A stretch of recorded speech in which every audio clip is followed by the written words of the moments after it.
popping off, boys. The dwarven god Dumathoin set large veins of gems and metals within the Outstone Mountains in preparation for the arrival of the dwarf clans. Centuries ago, the Outstone Mountains began expanding, threatening to take over the entire continent of Treonis. Dying vegetation forced the former civilizations to flee the mountains as it had become unlivable, even for the dwarf clans. However, small mining towns were able to exist, such as the town of Bolboldher. The Bolboldher mine was rich in Dumathoin's jewels and ore, and provided the Bolboldher family much wealth, which they were able to trade resources with distant cities to support the town. These crafts pacified Dumathoin and filled him with pride. However, the mute god was complacent as the continent began to die. The lesser-known god, Ula, appreciated the mountains and appreciated the works that came from them, classified what they were doing to the verdant hills of the Outstone Highlands as evil. She appeared to Dumathoin as a dwarf with the face of a gnome and confronted him. Uncharacteristically furious, she broke the Outstone Springs, causing the mountains to flood and the water to rush west across Treonis. After the water settled, the Outstone Delta remained and flowed together into the river known as the Sterile Run. The silt and minerals rejuvenated the Outstone Highlands and the land across the Sterile Run, making it the agricultural center of Treonis.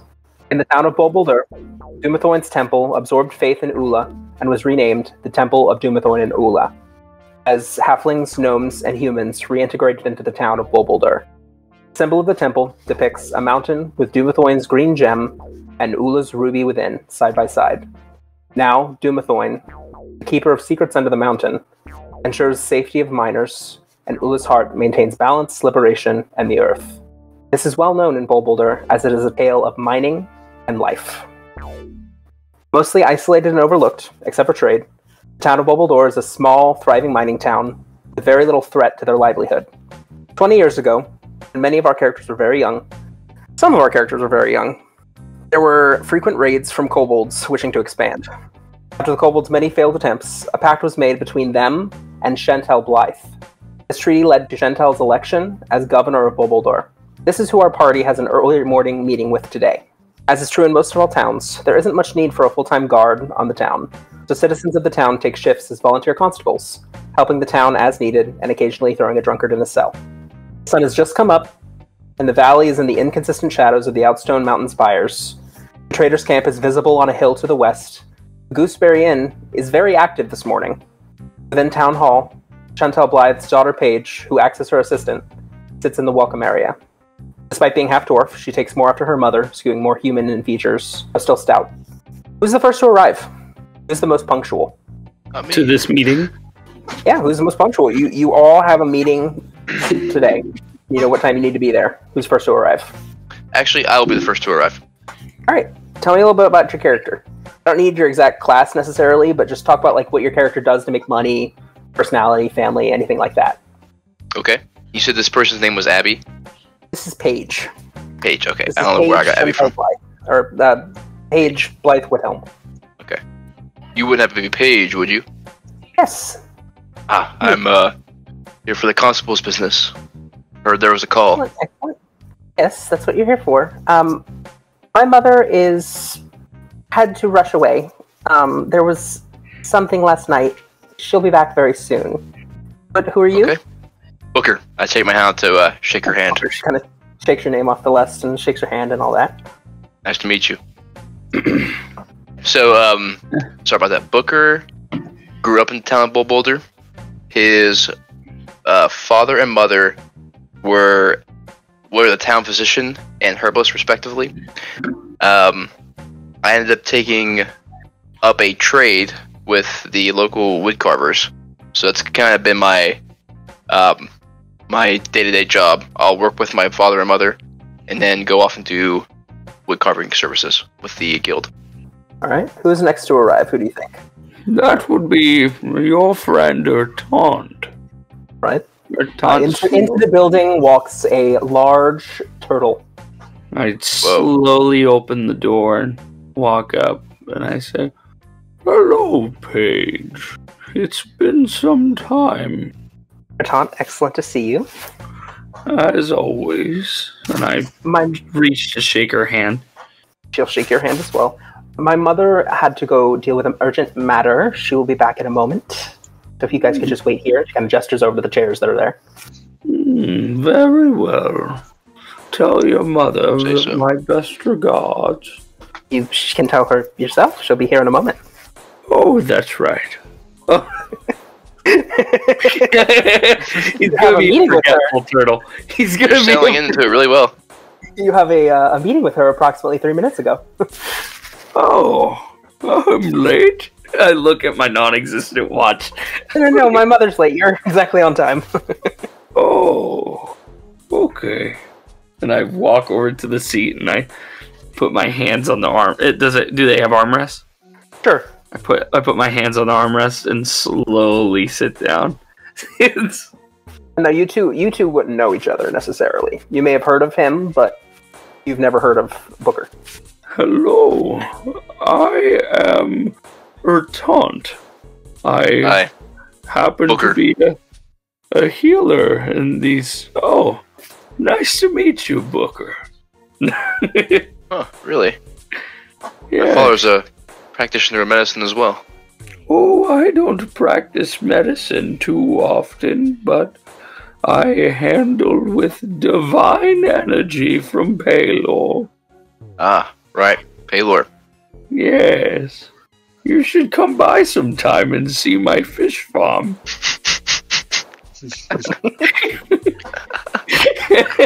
Ryan's character is currently suspicious. I just look down and I just start tapping the armrest. You're interrupted as the door opens once again. All right, Juice and Hunter, who wants to go next? Who's the next most punctual? All right, Juice. I walk in and I don't say anything. I see a man in dark brown leather armor, a long brown flowing cape, and a steel chest plate, and a sword that's as long as a man. Just take a seat. Paige looks down at her list and says, "You must be Bellic." Yeah. Good. The trader sent you over. Yeah. Excellent. In relation to me, how close are you? Me? Yeah. Not close at all. Oh. Sat on the furthest corner of... My head perks up and looks at you, and as I raise my hand and slowly wave at you. Hello! I just ignore and pretend I don't hear you. Very well. Palor guides all. Alright. And then the final member of our little quattro arrives. I kind of like boot open the door and kind of walk in with heavy, stunted boot strides. And you see me like tinkering with this metal box that has like a hole inside of it. And I'm like trying to fidget with something in there with a kind of like a screwdriver. Don't even pay anyone mind, but just sit down next to Bellic. Barton, I'm glad you could come.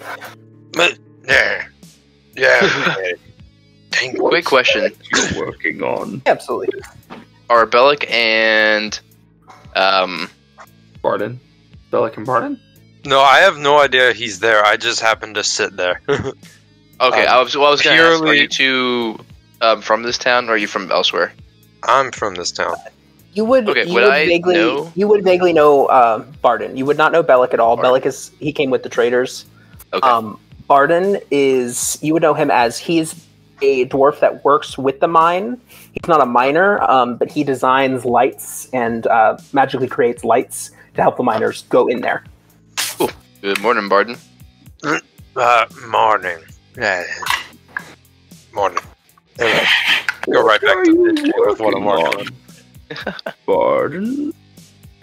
Sorry, what did you say? I said, what are you working on, Barton? Magical cigar lighter. Not working.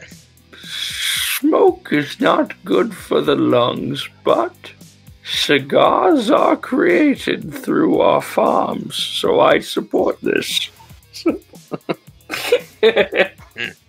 Paige says, "There is one more person," and at that point, the door does open back up, and it is not your fifth party member. It is the governess herself. She enters the town hall. She's a vital-looking older woman in her mid-50s. Some of you have actually spent much time with her, as the town hall also functions as a schoolhouse. For those who have grown up in the town, grew up with her as your teacher. Probably not Barden. Usually she's a moderately stern, yet very calm and warm. Among the citizens of Bolboldher, she's universally respected. Today, she is visibly shaken up, visibly frazzled. Her short hair is not as well tended, and was very hastily dressed. Invites you into the classroom. Bertant struggles to get up from the chair. Bertant finally manages to get up, and he walks over to her, and he goes, "Such a pleasure seeing you here. I didn't know you'd be here." And I shake her hand. She shakes her hands and continues into the classroom. She doesn't sort of acknowledge it. She's sort of used to you and your... And this is Paige Mother, right? Yes, this is Chantel Blythe. This is the governess of the town. Chantel Blythe. She would be one of the people that you've known. You don't know many people well there, Ertant. But she would be one of your contacts if you do go into the town. Okay. I gotcha. Just because she's one of the only people that has the time to really talk to you, wants to make sure everyone's happy. So Paige follows, and seemingly breaking existing protocol, she has a bottle of the inn's signature gooseberry wine, and she offers it, and this is, 7 a.m., 8 a.m. She offers it to her mother and the party. She says, "I picked this up from Lillian this morning. I thought a nip might take the edge off, Mother. The miners got off a few hours back and are still drinking as usual, so I don't think they're aware of last night's incident." Chantel goes over and sinks into her firm wood chair behind her desk. "I'll know soon enough. I've sent Fauvrand to alert Thrukill and Merlin." She hands the wine to her mother. "Thank you, dear. I will have you teach my first class. It's the oldest class." Paige nods and leaves. Chantel turns her attention to the party. "I do not mince words. There has been a murder. A very high-profile murder. Thrukill Bolboldher's son, Agnil, was found cut into pieces, with those pieces hanging from various places in the temple." That is awful. Are you alright, Chantel? You look pretty shaken up. There hasn't been a real murder here in over 20 years, since the raids. The last murders were your parents, Booker. There have been a couple accidents, mine accidents and such, but I do not take this lightly. But I want to make this clear. This isn't how the day was supposed to go for you, really. This is all your first day, and it's your job to walk around town and help with petty issues. This isn't what I wanted for you. This is a peaceable town. Today, myself, Merlin, Thrukill, and the clerics will handle this investigation. It's not your job. I will show you what has happened. Your job today is to maintain as much peace as possible. The miners have been acting out more and more often. I know Lillian at the Gooseberry Inn has had to hire more help recently because of their post-work binge drinking. It's become more raucous with Thrukel's new hires. And members of the town, especially those who live closely to the tavern, are having more problems. I am a cautious woman, so I'm prepared for any situation. I wouldn't expect a riot of any kind. We don't have the population density like in the bigger cities, but seeds of animosity have been planted, and I fear that this incident may push people over the edge. Do you all have any questions? Only how can we help? And where do we start? Let's head over. You entered from the main front doors, but Chantel leads you out of this schoolhouse door, taking you out east towards the North Bridge, towards the Temple of Dumathoin and Ula, which you would all know where that is. Maybe Bellic. She gestures to her left, behind the town hall building, to a large barn behind it. This is the barn where the town stores hay and grain that come from the local farmers before it's bought and sold again to the general store. Later today, we expect a large shipment of hay and grain from the Slate Whirls. Loading it up themselves, but Paige and my son Fauvrand will need your assistance unloading and storing it. You cross the North Bridge. Cross the North Bridge to the southeast. You can see the mine still in the shadow of a mountain, no longer active as the miners work overnight. You can see the desolate miner housing section of town across the southeast bridge. The temple and columned courtyard stands carved and smoothed out of a section of mountain and dyed with red. The east lies the Dumathoin clerics' dormitories. Red maples, yellow willows are the only trees on this side of the river because the dwarves hate green trees. Several clerics of Dumathoin and Ula wait in the courtyard, wearing their respective green and red robes. Watch this group enter the temple. A couple of green-robed dwarves sort of whisper to each other and eye the turtle in your party. You enter the temple, and you notice this atrocity. Then they just kind of whisper to each other even more. You enter the temple, and you notice this atrocity. Just as described, limbs hang from the ceiling, cleanly severed at the wrist, elbow, shoulder, knee, neck, any joint you can think of. Body cut into about 15 pieces, and under the mountain sigil bearing the ruby of Ula and the green gem of Dumathoin, the head of Cagnal placed before the ancient altar to Dumathoin. You are greeted by 3 other leaders of the community, his green robes and long knotted beard, Hautek Wilhelm, head cleric of Dumathoin, in red robes, Wei Ein, she's the cleric of Ula. Finally, though quickly dressed, Tragically Bolboldher, owner of the town and mine. Also there is your father, Booker, Merlin Copperbraid, town's physician, already having taken down one piece of Cagnal and is inspecting it. I'm gonna turn to Erton and say, so, Erton, you say you pray to Praylord, correct? There's like a solid 3-second delay, and Erton turns and goes, "Yes, I do. I might have to start praying. I'm gonna walk over to my father. I can bless you if you'd like." I think by the time you said that, I would be on the earshot. Yeah, it would have been be gone by then. Now, you said this was Marion, who's right there? Your father, Merlin. Merlin. Okay, it's Merlin. Why is it like an I? Okay, never mind. Hey, Dad. Hello, son. Find anything else? Grievous work. And Chantel announces to 2 clerics.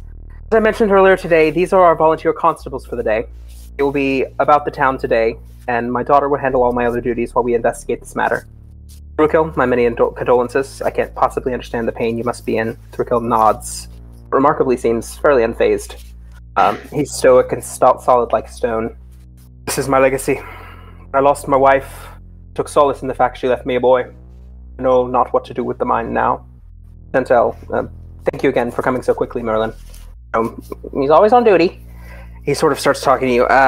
Well, my boy, there is more than just the bodies chopped up. It appears he kind of holds up this section of arm, the forearm that he's working on, and carved into it are what appears to be like, it just says 20 years. 20? What does that mean, Dad? Be an omen. I'm not sure. It could really be anything at this point. The killer talking about a price? The cleric of Dumathoin cuts in. This is a desecration to our most sacred space.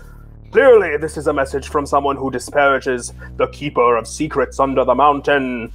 Tal kind of waves her hand. Brother, peace. Peace. She gestures to you and all looks around. Please don't touch anything without Merlin's permission, but let us know if you have any questions. Since we do not know what occurs here, she looks at Hautek, multiple minds may be beneficial for now. Get the sense that she's kind of gauging your abilities as constables to not cause ruckus, but also your abilities to investigate. Can I inspect the piece that my father is holding up to me? Sure. What are you looking for? Just like general observations, like anything noteworthy. The most noteworthy thing for you, given your like medical training and having studied with your father, you notice how perfect the cuts are. It was done with seemingly any tool. It's not like, it wasn't like a lightsaber. That's not what I mean by clean. I mean like they knew where to cut. It's not like they started cutting, hit a bone, move somewhere else. They cut perfectly on the joints where you needed to cut. Wow. What I miss? Perfect cuts. Someone took their time. Or had plenty of time. Took their time and had much knowledge, my boy. There's not many in this town that would know exactly how to do this, I don't think. What What are you saying, Hunter? What did I miss? You went into the temple, and the body of Hautek is cut into many, many pieces, spread out throughout the building. Oh dear. And they're currently talking to the first father, who is also the physician of the town. Okay. Carry on. Carved into the first limb was 20 years. I'm still confused about the 20. But Can when I'm like kind of like scratch my head thinking about what this could mean. It's when the last killing was, wasn't it? Can I make like a memory check or whatever the hell that would be? Street. See if Ertant remembers. Or history check? Sure. Make a history check, go for it. Alright. Do you want me to do a disadvantage because I'm kind of being forgetful, dude? Sure, if you want to. Alright, I'm down. If you ever want to give yourself disadvantage, more than welcome to. First roll of the campaign. Just roll the campaign. 2. 2 plus history. That's 2. 4. 4. Hell yeah. Oh, it could be 60 years ago that the kobold raids were. It could have been 10 years ago. Yeah, we're here for it, I think. I look down as if don't concern yourself with such trifle matters as war. I look down at the body and I'm like, 20 years. What happened 20 years ago? And I start like walking around, like pacing back and forth, like, and tapping my claw to Ertant's like turtle beak. Red-garbed human cleric walks over. She says, I believe 20 years ago was the kobold attacks, the insurgencies on the town. Chantel became our... Ken gestures over. When Chantel became our governess. I remember the kobold attacks, yes.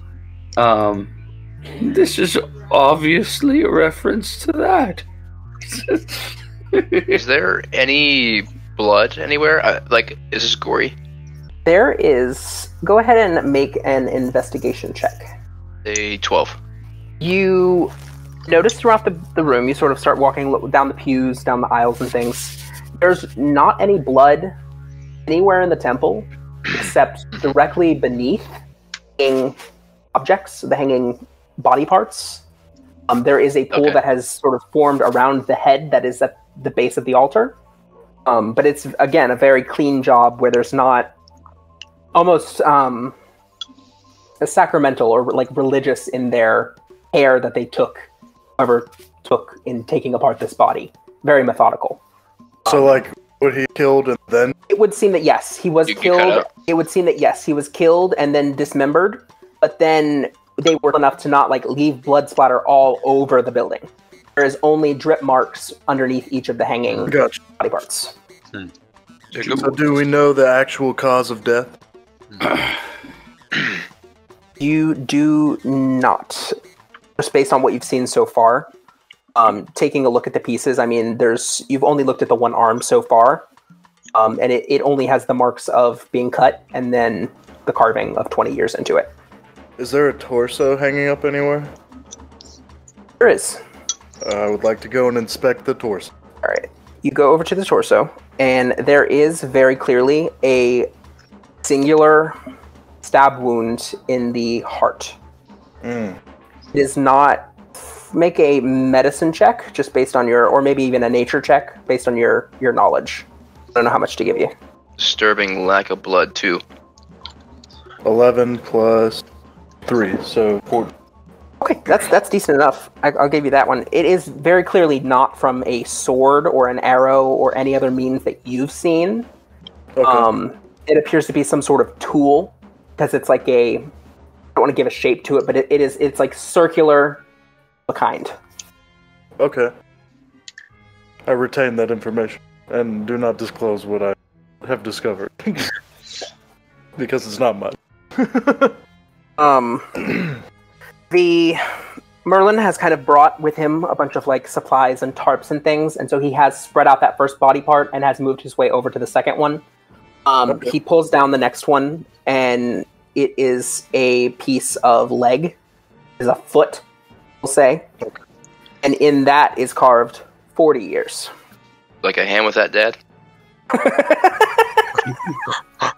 Yes, son, I'd love a hand.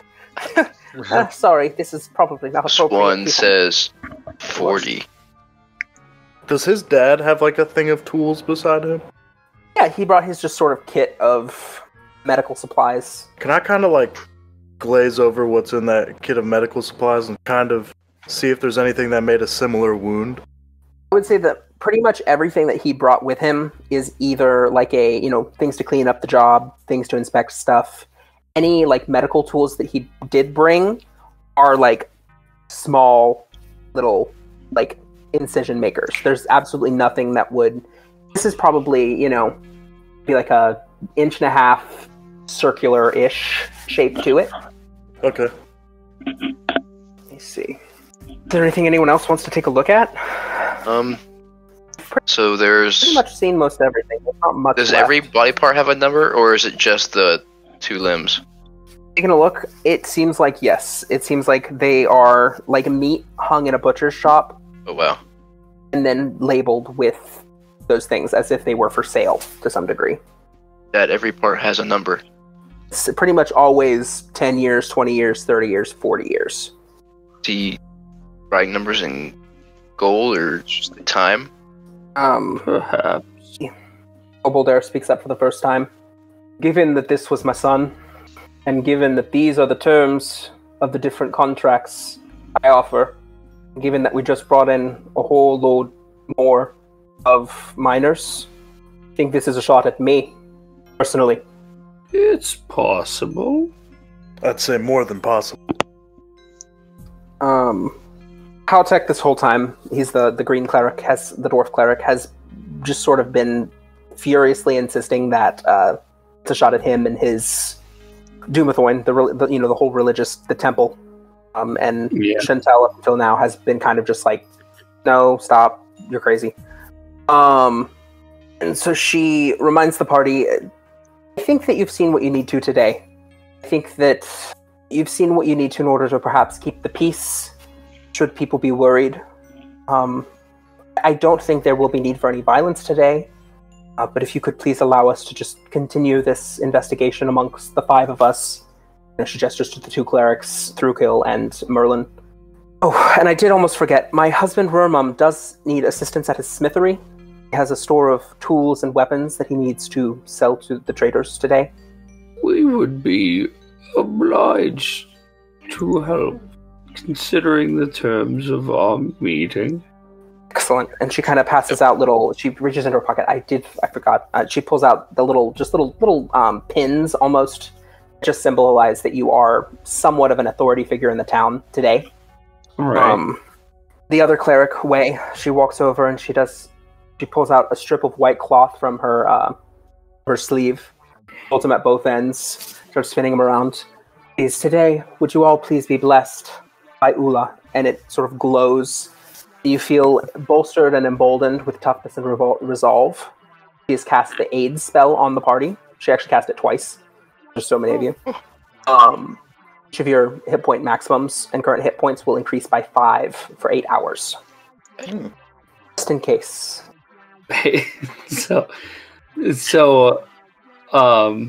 Her taunt's going to say, and to you, the sun is especially bright today. May I bless upon you the power of Palor?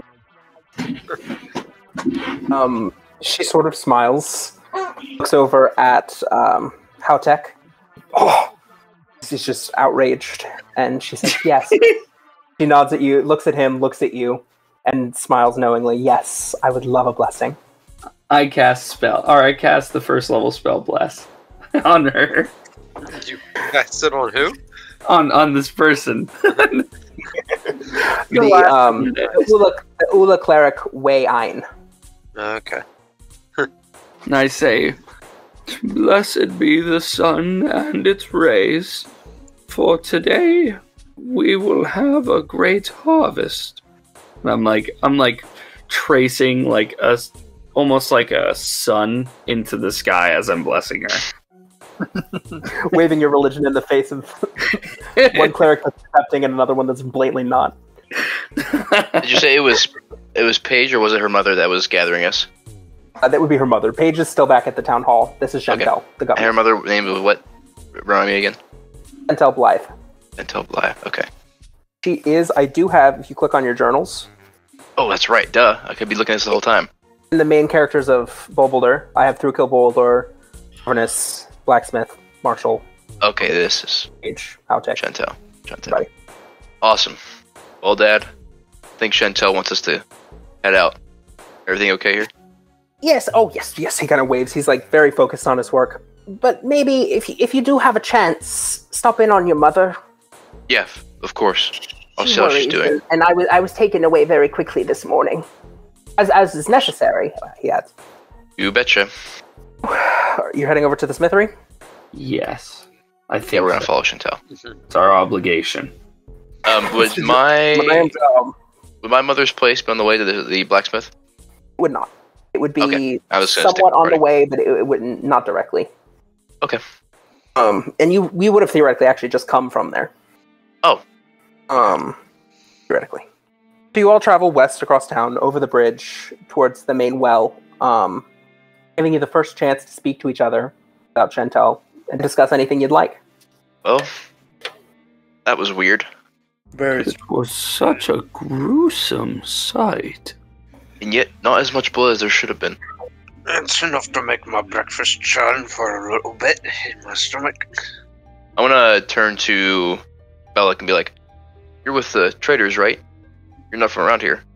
I came in with them, brought their caravan, and thought I'd take a job down here. You don't happen to see anything like this where you're from, do you? Not really, unless it was on the battlefield, but not with that much precision. Fair enough. Numbers. What do the numbers mean? What What do they mean, Mason? Maybe a countdown. Well, whatever it was, seemed like it was aimed towards Thulik. Or Thruckil, sorry. Yeah. They were somewhat, I mean, it wasn't necessarily, maybe Tom thinks so, but it wasn't necessarily a countdown. It's like multiple numbers appeared multiple times. So like a few things said 20, a few things said 30, a few things said 40, 10. If, as you walk, if you don't have anything else to say, you finally arrive at the blacksmith's. It's a simple building with an open front, massive furnace. The whole property is covered by a raised wooden deck, and a stone ground path leads to the furnace. Irmum Wethelm, who you would know is the husband of Chantel Blythe, the governess, and his son Marshall are there finishing loading a large and heavy crate with tools and weapons. Greetings, early risers! Hey there. Howdy. Good morning. The sun blesses this land once again. Irmum by far is the most respected person in town. Were it not for his wife, he would be the de facto leader of the town. He's known to be kind and always makes time for people. Chaunt, he would have visited you at the Turtle House a few times. He's always with a spare shovel if you need it. I always appreciate the help. Oh, my pleasure. I judge you've just come from the temple. What can we... Yes, we did. Gruesome sight there. Very gruesome. I haven't seen it myself, but I would not want to. I am surprised I did not throw up. It was truly disgusting. Body parts hung about throughout the temple. But you met my brother, didn't you? I did. He was quite the fellow. I'd put money that he twisted the whole thing in his favor. Like, this is a desecration to our most sacred space. Clearly this is a message from someone who disparages the keeper of secrets under the mountain. He blabbered a bit like that. He did, yes. I just wish that he'd accept Paylor's help. None of this would happen if they just went along and helped one another. The gods don't have quarrels like us. I'd sooner shit a whetstone than he would change his mind on Paylor. Very true. Very true. How are you? Haven't seen you before here. I'll kind of look at Alec. Oh, I met you before. How are you? I'm alright. Just settling in. Oh, What a good. nice town. As I say, yeah. like, with kind of a smirk. It is a beautiful place. So you get to take a look at what was in that cathedral over there? Oh, no, you wouldn't catch me over there now. That's blood for my kind. I'm more of a... I make the tools of death. I do not... well, I mostly make the tools of crops, really. Kind of gestures over where he's got like a little setup with horseshoes going on. I hope he notices that I'm wielding a sword that is much too large for me. That is a heck of a sword you got there. What is that? Long sword? It's a great sword. Oh, great sword. See, it's been a while. Like I say, I do more of the size and hose. Many side then fashioned into a spear, but I'm sure you got your taste of that. And it's taking a look at it. He kind of maybe flicks it a little bit. It's of good make, not the best I've seen, but it's a powerful weapon. Gets its job done. Sure it does. So, are you a trader, or? We'll just say that people hire me for protection sometime. Mercenary, excellent, yes. Yeah, that. Alright. Appreciate y'all coming out. Here's what I need you to do. It'll take this crate here. Gestures over there, and there is a large crate. It'll take 2 of you to carry it. It's all in there.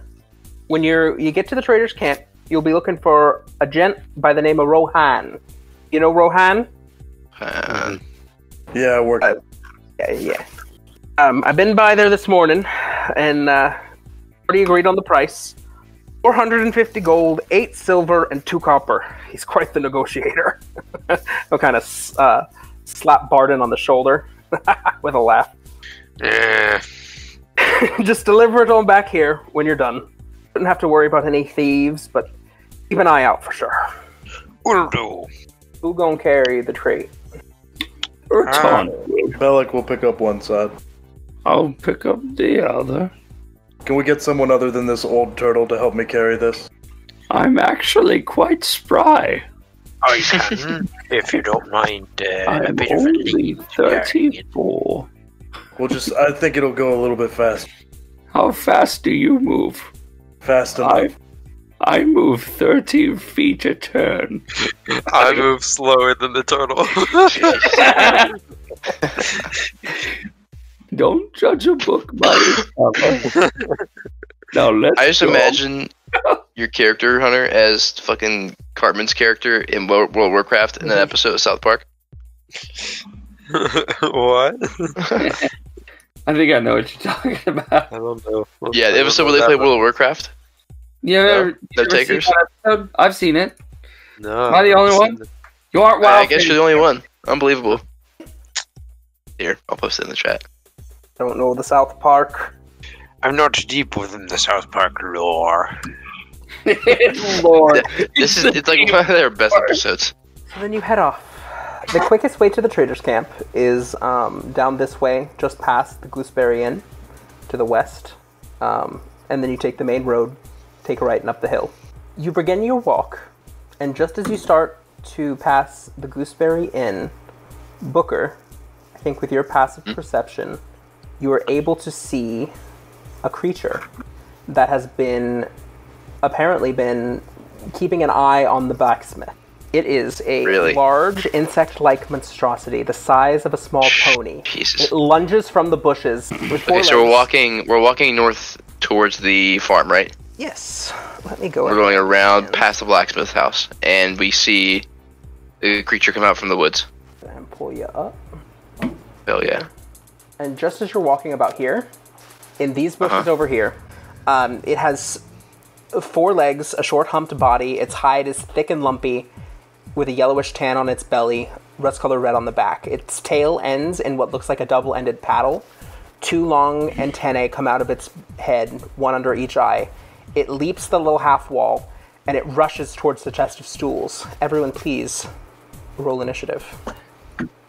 Fuck, what is that? A chest of tools, not a chest of stools. For those of you following along at home.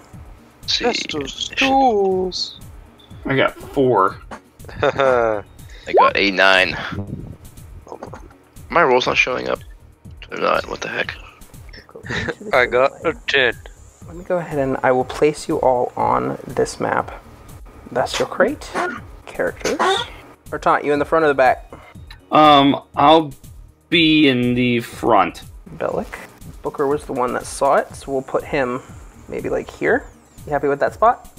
Yeah. I mean, me personally, yeah. Booker, no. That's everybody there. Dude.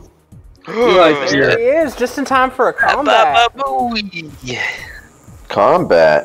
Oh my gosh. Combat the wombat. Combat. That Baba boy. It is good timing. I do be a bubble boy. Alright, let me go ahead and I will roll a d20 for this little feller. Shit, what in God's name? What in God's name? Look at that. Look at that dude over there. Okay, cool. You guys rolled lower than a 4?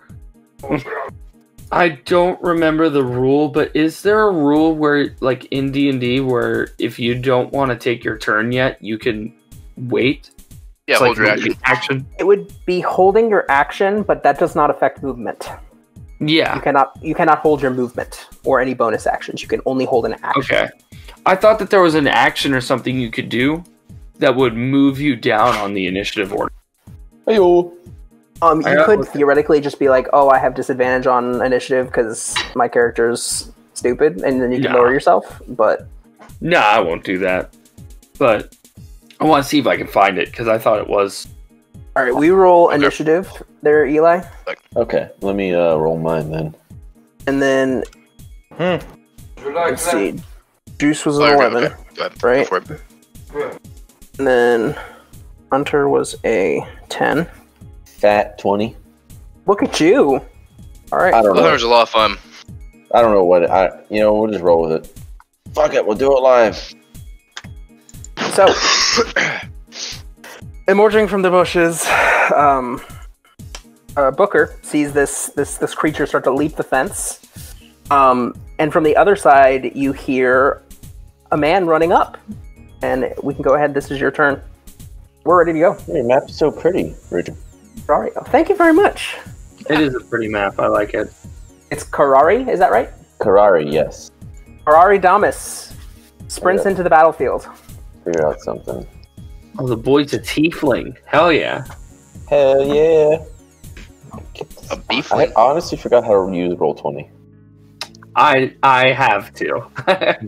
Okay, so when I move... What in God's name? I can't get it freaking away. 5, 10, 15, 20, 25, 30. And I'm going to look at this man, and I'm going to use... Insect? I'm going to attempt to use my blood curse of binding. One size large. Oh, is the other size larger than me? He's a medium creature. Well, I can have something that's one size larger than me, so I guess it's fine. I guess I use this like little blood maledict. So do I roll it and then we see if it works? Let me get into your character sheet real quick. I don't believe Interesting so. trait. Maledict. You can invoke a blood curse a number of times for short rest. You choose to amplify the curse using... No, you just go for it. Oh, I just go for it. Very cool, Kanye. So you invoke the blood curse. So you... And Ryan may actually know better about this because he did play one. You take 1d4 damage and then you do your curse. Yep, that's right. Oh my god, dude, I only have 10 health points. This is... Yeah.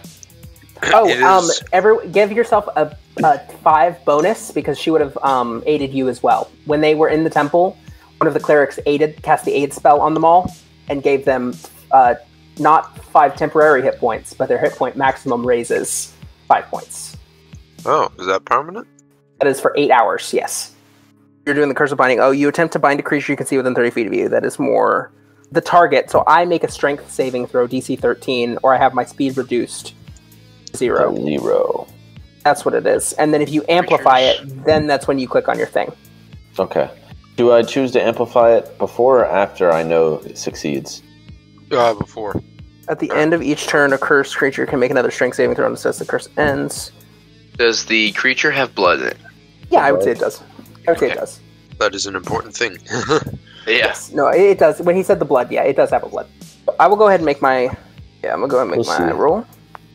Oh, that's I'm going to say that fails. That fails. Okay, so well, my speed is halved. I already took off my HP, so I guess it's for a minute. His stuff is 0. His movement 0. Alright, cool. And then I can't use reactions until my next turn. No. Can you? I don't know. That's correct. I'm reading the thing. Curse lasts for a minute. So you did amplify it, so we'll go ahead and check that off. Then it is now a minute, and you lost your 3 hit points. Yeah, I already took off the 3 hit points. And then... Okay, cool. So it's a minute. Now I can't amplify again, right? No. Correct. No. Get it once for short rest. Okay, well, let's hope this was worth it. Oh, no, that's great. It's trying to get to the chest. You stopped it from getting to the chest. Okay. And that is a bonus action, I believe, is it not? Yes, but I already used my movement, and I can't really do anything else. Unless I do have a crossbow in my equipment. Do I get to use that? Sure, yeah. Alright, we're using the crossbow. I'm going to put you over here just so you don't have a clean line of sight. It would be the same movements. Alright, So this creature's sort of like standing on top of the half wall. It freezes in its tracks as your blood curse enacts. Ew. 24. That hits it with a 24. Yep, that hits it with a 24. Dude, I came in hot and heavy. Alright, go ahead and roll your damage. Yeah. Oh! 7 damage. 7 damage, sounds good. Alright, cool. Next up in the order, Barden. Out of nowhere, this fellow runs in, stops the creature in its tracks. It's now your turn. Alright, let's see. I'll move over here, and as I'm doing so, I'm just kind of like grumbling, still working on that box, and then finally you hear me go, almost got it there! And then you see like glyphs light up on the little metal box in like a faint blue glow out of the hole in it. I pointed at the creature, and I cast Firebolt from it. Alright, make your attack roll. Woo! 2 that hits dead on. Fire, you run around Bellic. Fire shoots out of your box, hits the creature square in its chest, and it kind of starts emitting a clicking sound, unable to move. Alright. I can do 1d10 damage. Yeah, how much damage is it? 8 fire damage. 8 fire damage. That's kind of like my bonus action. I'd like toss it up in the air and catch it again and go, perfect cigar lighter.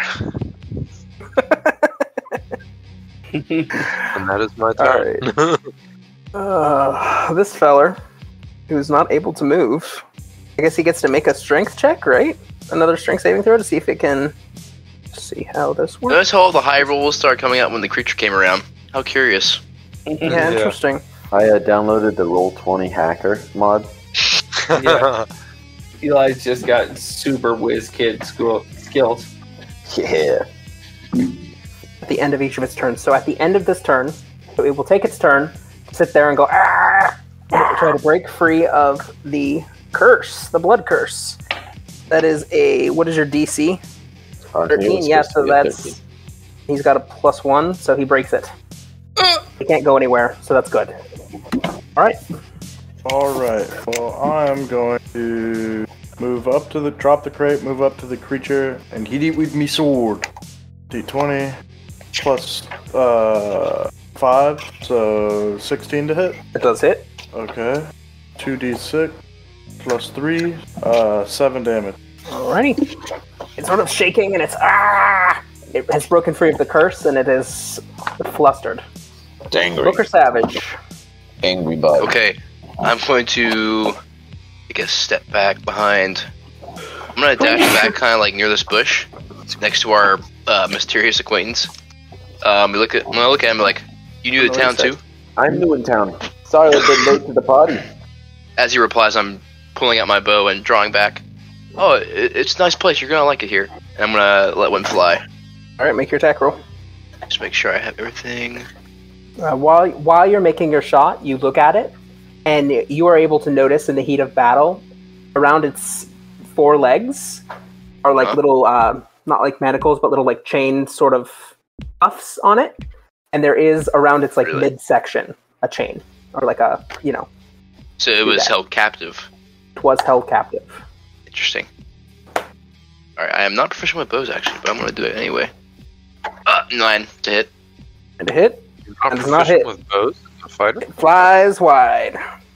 Virtually no. With crossbows, yeah, but not with longbows. I thought fighters were supposed to be proficient with all weapons. Alright, so complete your turn. Is that your turn, Ryan? Yes, it is. Alright, Urtant, taking up the end. Okay, so, seeing as we never set down this crate and Urtant's the only one holding it, I'm going to stumble backward crate. 5, 10, and then stop here and squat down and put it down on the ground. Would you say that's an action or no? I don't want to drop it. No. No? Well, okay. No, it's not an action. You're fine. It's free. I'll set it down on the ground, and I'll turn around and I'll I'm going to say, "Divine be his radiance, and you shall feel his wrath," as I cast Sacred Flame. Do I make the attack? No, he makes a dex saving throw. 13 succeeds. Dex saving throw? There we go. It does not succeed. It does 1d8 radiant damage, and he gains no benefit from cover. Oh, I know. Nothing. Bertrand Just stumbles back, holds up his however he casts magic, and a sacred flame bursts out, striking the creature that is still holding strong against the wall, on top of the wall. Alright, 7 damage? Yeah, 7 radiant. Alright, top of a new round. Just pissed off a geriatric turtle. There are things only that 34. will occur now. First I'm going to roll a d20. Alright. Am I good to go? Give me 1 second. Yeah, One second. Marshall and Irmum sort of run this way. What on earth is going on around here? And then it is now your turn, yes. Alright. Okay, that's fat. Okay. I'm going to go 5, 10, 15, 20, 25, 30. I'm going to smack him with the long sword. It's +2 to hit. Maybe I should have picked a dex weapon. I don't know. We'll figure it out later. Hey, Richard, would you say I already have proficiency with longbows, or will I have to wait to get that? I think you have. I think you have proficiency with longbows. Okay, well, I'll play it off. Yeah, go ahead and have proficiency with longbows. Gotcha. That does not hit. No, that'll be it. Not hit. That's it. All right. So now, out of this here, another one appears. It takes its turn right now because it's initiative. The worst noise of all, the telephone. It's actually going to make my brain melt. 5, 10, I'm going 15, to put on fucking Do Not 20, Disturb. 25.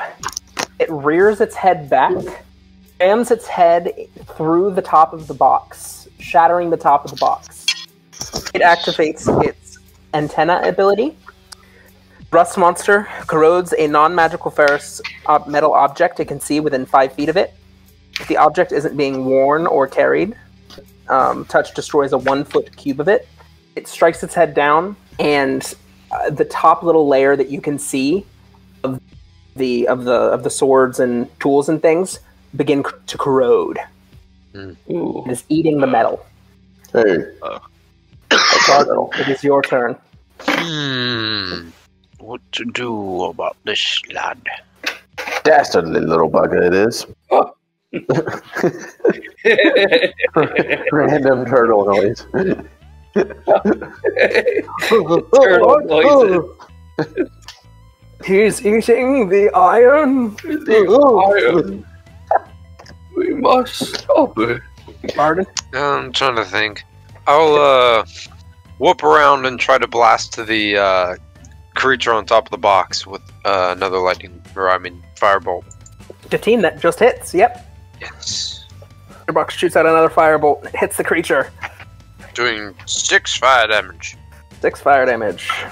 Alright. Having had his new person run up to it, he's going to make a... No, he's not. He's going to hit the big boy. Going to use his antenna action now on your character, Juice Belly. Okay. So make a DC 11 dexterity saving throw to avoid the rust monster's touched. Dexterity saving throw? Yes. God, 18. You make it solidly. Yeah. This monster boys are will high rollers. then make a last-ditch effort. He will go 5, provoking the opportunity attack. He's trying to get to the crate. So you can go ahead and make an opportunity attack at him if you'd like to. Juice. Yeah, it should be 11. Does not hit. Okay. It continues around, and it also moves to stick its head into the crate, although it cannot do that this turn. Oh, damn. Alec, it is your turn again. I will move to go and hit the creature again. That is a 24 to hit. That hits it, and it kills it outright. This creature collapses with death. Oh, yeah. Mr. Savage, A creature that you notice as it runs past you also has the similar characteristics, sort of the wrapped around the midsection, wrapped around the edges, and those chains. There are chains kind of hanging off of them. Okay. I should tighten the strings earlier. I'm gonna spend my action repairing my bow. All right. Could I try and notice like anything else about the creature? Like specifically, are there any markings on it, or like, what's the word? Branding? Yeah, I guess you could say that. Like any marks, slashes, No, stuff it like is that. just the big things you notice are the chains around its midsection, Okay. around each of its legs. Okay, well I'll spend my action to repair my bow, and then that'll be my turn. Bertaunt, your turn. All right. Ertaunt steps forward after his stumble. Come on. And This one is dead. The one on your left is dead. one on my left is dead. Make more turtle noises. Turtle noise. Yeah, All right. please. Wait, I'm going to pull out my warhammer, two-handing it, and swing back and by his radiance I smash, and whack him. And as I land it, I go. If I hit him, I guess I should roll. That is not a lot. Wrong equipment. You have missed the creature, I believe. Yeah. I But you have a missed. +9. Yeah. No, I have a Eight. +5. All right, you've missed the creature. All right. As my weapon hits. Oh dear! I'm doing it entirely for Eli. I love it. Eli, in between your turn, right before your turn, these two sort of run what's over. Are these the creatures from the mine? Who said that? This would be Blacksmith. Wormum. Okay. The boys, look at them. He's muted. Let's go ahead and we'll just come back to him. Monster number 2 is going to continue the same thing. He's just going to continue corroding the metal. That is his entire turn. Barden, having spent time in the mines, you would recognize these creatures. The mine owns probably 7 or 8 of them. They keep them in cages and chained up at all times. They use them to sniff specifically for Metal. in the mines. Ooh. Okay. Very clever use. Okay. Well, I will. How rough is this one looking? The one that's still alive. This one that's still alive looks pretty wet. The other one is completely scorched, smashed, and has like slices through it. This one is I barely apologize. showing. All right, cool. We skipped your turn. I'll come back to you right after this. Okay. And this one is barely showing any damage. Only the damage from your only fire attack. All right. I'll again point my box at the creature and just say, Oh, some pups probably lose their cage in the mines. and then blast. That's good. Oh, It's a natural 20, and we will be going by Tristan's rolls, so you will get a D8 plus whatever you roll now. Or an 8 plus whatever you roll now. I don't know, we're the first natural 20 of the campaign. Love to see it. Yeah. There we go. Oh, it's a D10. Oh, so it's 10 plus, yeah, okay. 12 damage. Firebolt is nice for It is now looking significantly weaker. Yeah, I don't have And that's any your turn, other- yeah? That's my turn. Alright, back to Eli. Since we skipped his turn. I'm gonna. Well, it's like a crate of like swords and stuff like that, right? Yes. I'm gonna walk up to the corner and I'm gonna look in it and look and see if I find a rapier. Make an investigation check as your action. Let's see. +5.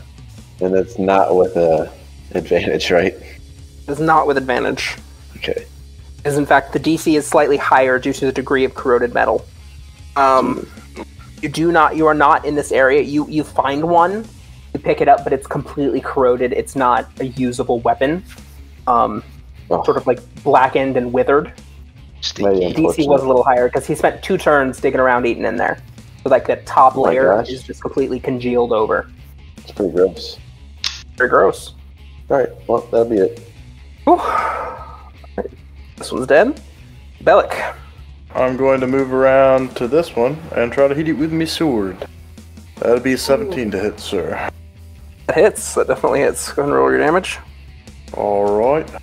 2d6 plus 3, so 12 damage. 12 damage is exactly what you needed. Hell yeah. With the last sniffle with its head still stuck in there, kind of pushed aside by Eli, who was looking for the thing, strike it across its back, and it goes limp. Nice.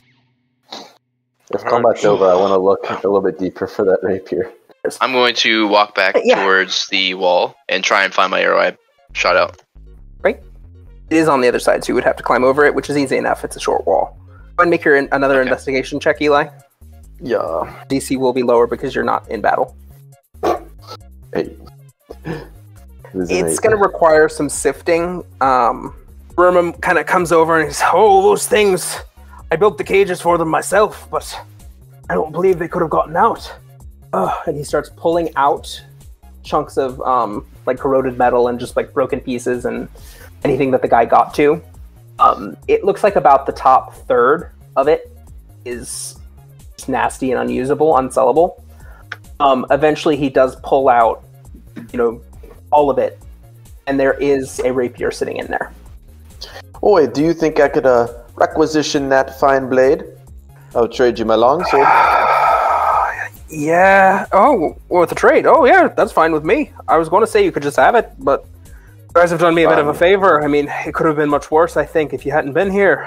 That was very quickly done, I might add. Boy, thank you. I was a little late to the party, but I think we did very well. Yes. And so he is sort of calculating. It looks about 2/9 of it is gone. It'll probably put me around 400 gold of what this is sellable for. He sends his son, "Marshall, please, go get the other crate." Marshall runs back inside to go get the other crate.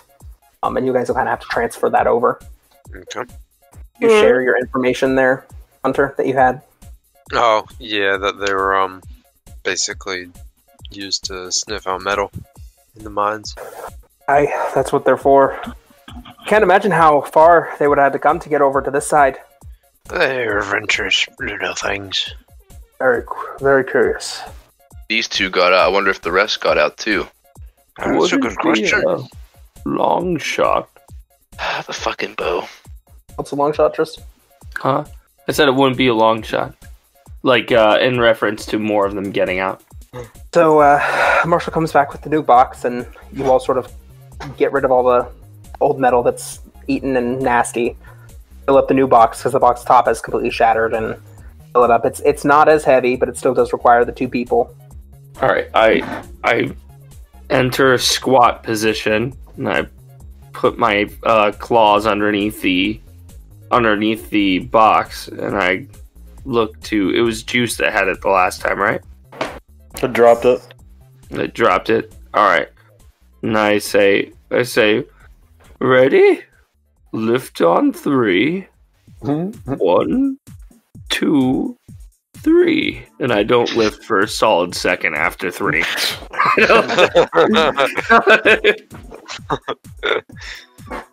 Hell yeah. I'm digging it. Alright, you complete your journey, and you head over to the miners' camp. Go ahead and pull you back over here. I say the miners' camp, I'm at the traders' camp. Did I ever, as I'm carrying the box, I lean over to the new guy here that I don't think I've ever met. Have I? I don't think so. Unlikely, very unlikely.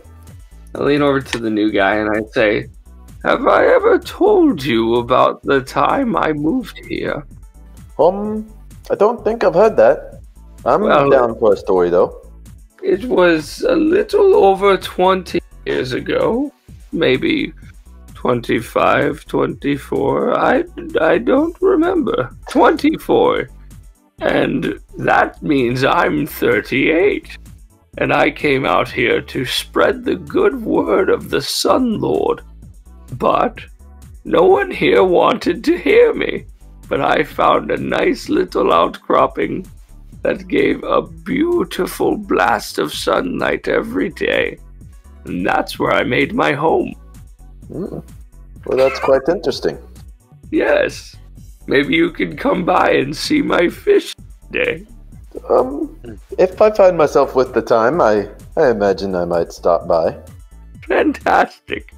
I've got koi and what kind of fish are in the area, Richard? Oh, just, your typical mountain fish. So, like salmon? Salmon, maybe some, I don't know, bass? I don't know. Bass. Not really a fish guy. Freshwater. Trout. Yeah. Trouts. Freshwater, yeah. Alright. Trout are definitely I have a beautiful salmon this year that's just growing its pink beautifully. Unfortunately, that means I have to release it soon. Oh, don't have to do that. We could just make some sushi. I love me some sushi. No, you can't do that. It's my friend. His name is Balti. Oh, the Balti sounds very delicious.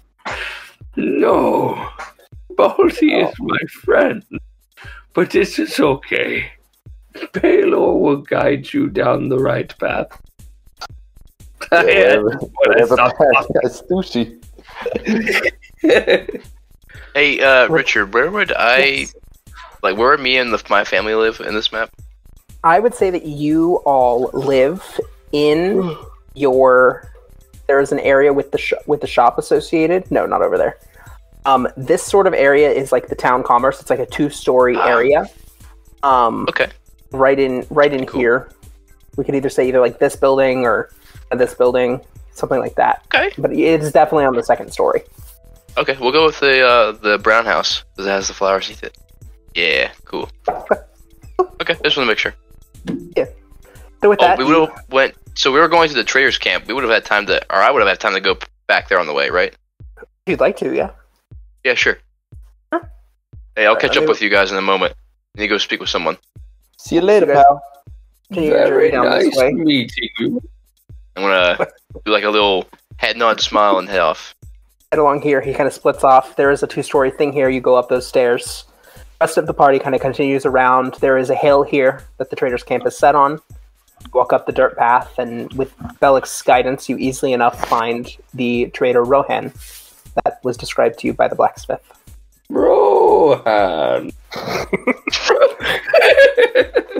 Hello there. It's been some time.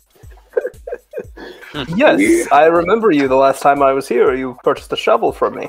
I did, and it's been put to good use. Yes, the fish are still well. They are very well. My niece recently had a snail that had a hatchery. She hatched about 14 little snails. Oh, snails, you say? Those can be quite delicious if prepared properly. Oh, That you is can eat what the I have snails, heard. but you can't eat a salmon? Unbelievable. Well, salmon is my friend. The snails are not. It's a bit silly. I'm also a turtle, and for that reason I particularly enjoy snails. Yes, is there anything I can help you with? We have this crate here, and I let go and step away from fucking Jesus. Jeez. It sort of crashes down, but with the soft dirt that the traders have set their camp on, it doesn't really damage the crate in any way. Rohan kind of walks around the counter, the little log that he has operating as a counter. Walks around it, opens up the top. This is from the blacksmith? Oh, no, I don't take any tips. This is not as full as we had agreed on. Huh? Well, there was some bugs that threw up on it, so we lost a little bit of the goods. But here you go. All right. He Yes. sighs and he starts sorting through it and kind of counts them out. And this I can only do for, appraises it, 372 gold pieces. Oh, but this is highway robbery. Unbelievable. Make a persuasion check. This is It's highway kangaroo. robbery. I know absolutely nothing about bartering. This is kangaroo sport. What would say persuasion? 9. Oh, you're a master of persuasion? How about you persuade me to kiss you right now? Oh, lad, you should kiss me. Rohan closes his eyes and leans towards Booker. He does what? No, I said Rohan closes his eyes and leans towards Booker. Booker's not even there. It's a joke. I don't even know what's happening. Because he said the thing. Anyway, he looks at you and he says, I don't know what a highway is. But 372 gold is the fair price for this. I would like to talk to your manager. I am the manager. This is my You're there, that one. It's a bit weird, that one. He pulls out the 372 gold and puts it on the counter. What was the original arranged price, Rohan? The original arranged price before you lost most of it was 450 gold, 8 silver, and 2 copper. He You wants lost. 370. Yeah, and you lost about 2/9 of it. If my math's serving me right, Rohan, you're cutting us a little short. I don't like being cut short of the money I'm owed. What would be a fair price to you then? We'll say, since you didn't go and pick up the shipment yourself and we got tasked out to do it, I'd probably say around 420. And then you maintain good relations with the shopkeep. This area. I can have a persuasion check, actually. Sorry. Okay. This was not the agreed upon price. Hey. This is not the agreed upon amount. I'm cutting you a favor. I may just not take any of it. How would you like that? Uh-oh, what happened here? There's no coin out of my pocket. Thank you. And he gestures to the gold that's already sitting on the counter. Did you guys tell him about his highway robbery again? I could command him to flee. I could... Get him out of here. Get him out of here. I believe that only lasts 6 seconds. Yes, it does, but still, it would be. So he would get it would be a head 60 start. feet. Come back. Another 60 feet. Yeah. Anyway. Or I make him grovel, and then I fucking just laugh. With this completed transaction, what would you all like to do? The traders are set up. They have little booths. Also have your I begin counting the gold and saying, this really is a sizable tip.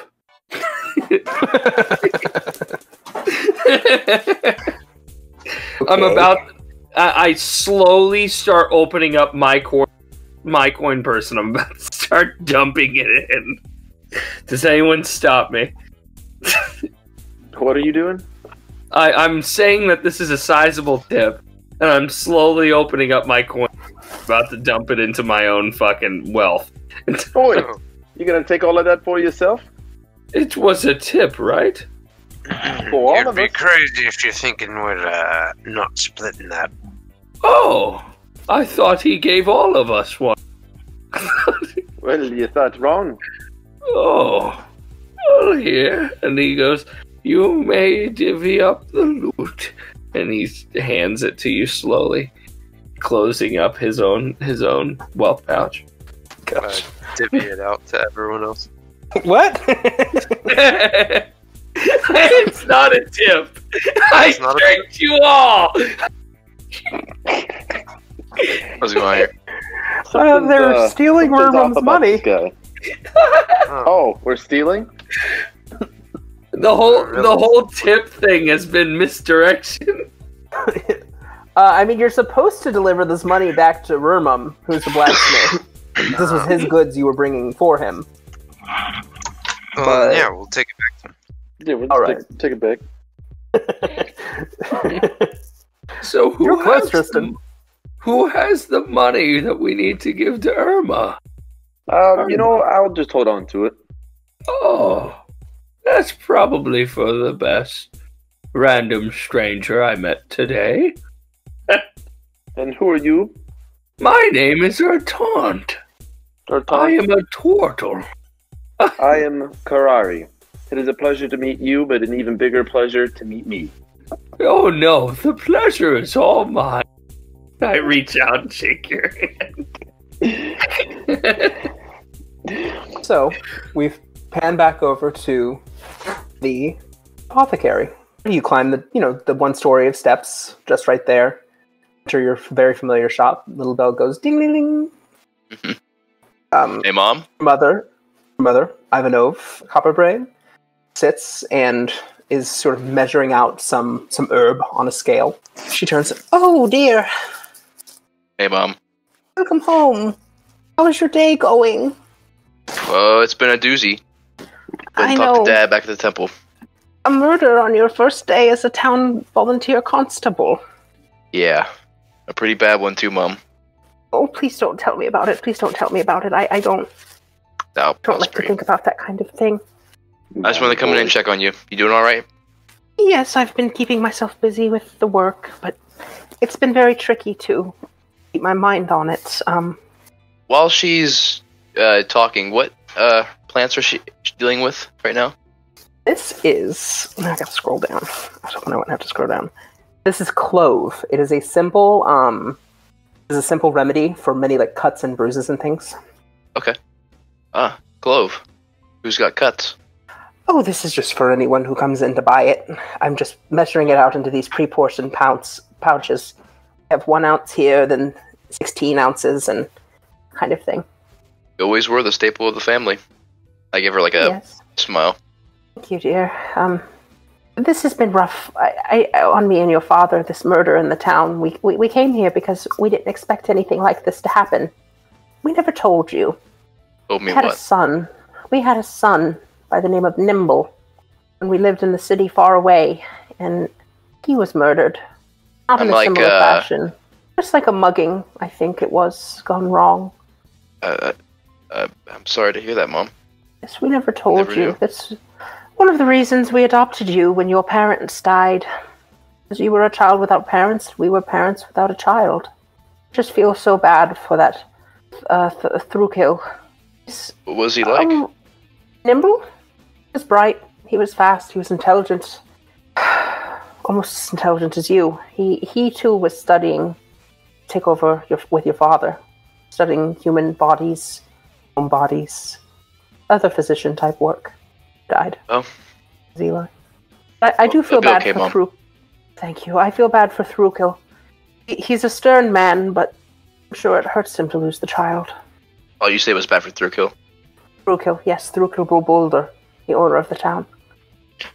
Yeah. I can only imagine how he feels right now. Speaking of that, have you heard of any insects breaking free of the mind? Oh, I don't get down by the mines. Know anything of them?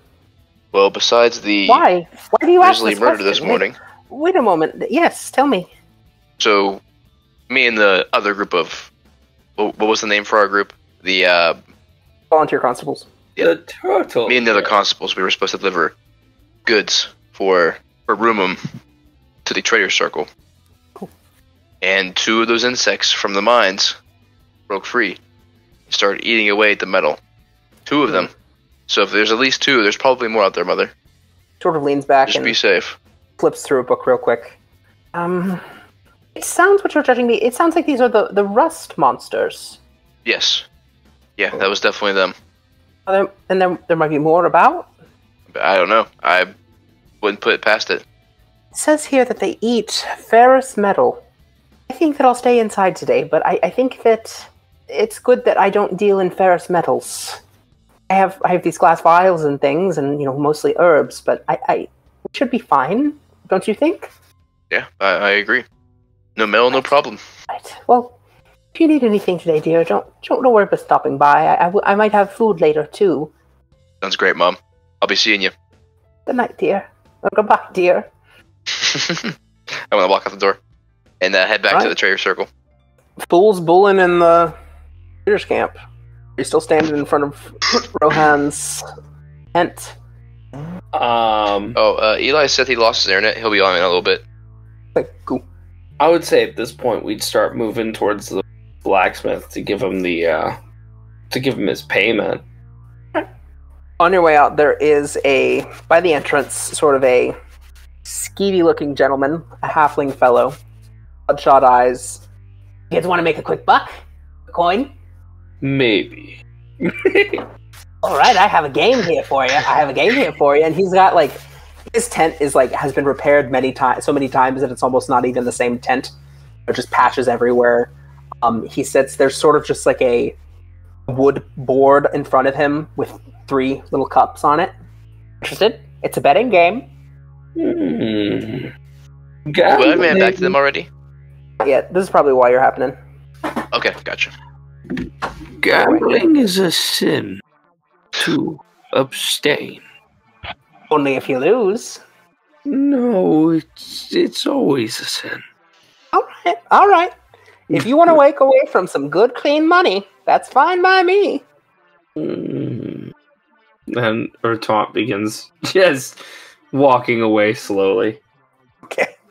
Wait a minute. Walking. Do you have a tip for me? No. I got this rooster here. He kind of gestures over his shoulder, and you see a large rooster in a cage. Old Dan, best fighting rooster in town. If you want to, get an animal of your own, you could. How much for the rooster? Kind of closes his eyes a little bit. Well, this is old Dan. 30 gold? You have yourself a deal. I walk over. 5 gold? No. We agreed upon 30 gold. All right. Okay. I walk moves down because he just realized that he lost out on quite a bit of money just in terms of like bets he's clearly won with old Dan. Is that like old Dan is worth more than his weight in gold? Well, he gives you the cage. I give him 30 gold pieces, and I take my time counting it. I'd want to make sure I don't short you. I don't. Oh yeah. Well, if you ever need anything, old Skeeve is the one that you need to talk to for any bets. That's me. I look kind of like sad now that he's lost old Dan. I look at old Dan and I go, I'm going to call you Filbert. I just walk away. Oh. By this time, as you all walk out, nobody has anything they want to do with the traders. Is that right? Yeah, I'm good. All right. Any deals, any sellings? You all walk out, end up at the end of the road, and at the end of the road, you see your friend Booker sort of walking down here. Hey, long time no see. Hi, Booker. Ertaunt, right? Yes, that is me. Just make sure I understand your name. It's fair enough. You all just kind of met like an hour ago. This is Filbert. I just purchased him. I will give him a loving home where he doesn't have to fight anymore. Wait, what did they buy? I bought a chicken. They bought you've heard of cockfighting? Yeah. I bought a rooster. Yeah. And what was his name? What was his Old name? Dan, but now it's Filbert. Now it's Filbert. Filbert. Pleasure to meet you. So, what's next on the agenda for today? That's a good question. What time is it in the day is it now? It is probably, I would say that you sort of met with her in her thing around 7:30. By the time you made it out of the temple, probably closer to 9. So I'd say it's about 9:30 now, give or take. Oh, wow. Given the time that you had to take to, take all the messed up metal and stuff and walking time. And it was just the metal that we need to take care of at the moment, right? Certainly, yeah. They still have the gold from making the purchase that they have to deliver. Oh, okay. Well, let's get it back to Brimham. All right. Continue along. Make it there quickly enough. No more rust monsters jump out at you. Thank God. Arrive back at blacksmiths. Everything okay? Go okay then? I'm gonna look at the party. Not so much. We lost a portion of the shipment. So. It could have been better. I was hoping to get 400 out of the reduced amount. What did we end up getting? Around 370-ish. All right. I can take that loss, I think. It's still making a profit. Not much, but it's all right. That's unfortunate. It was a year's work, though. It's a lot of Any work. matter. Wouldn't want to burden you. Yeah, I wouldn't want to burden you all with it, though. What are you all off to now? I'm going to bring That's an excellent question. in home. You're on the job, sir. Oh.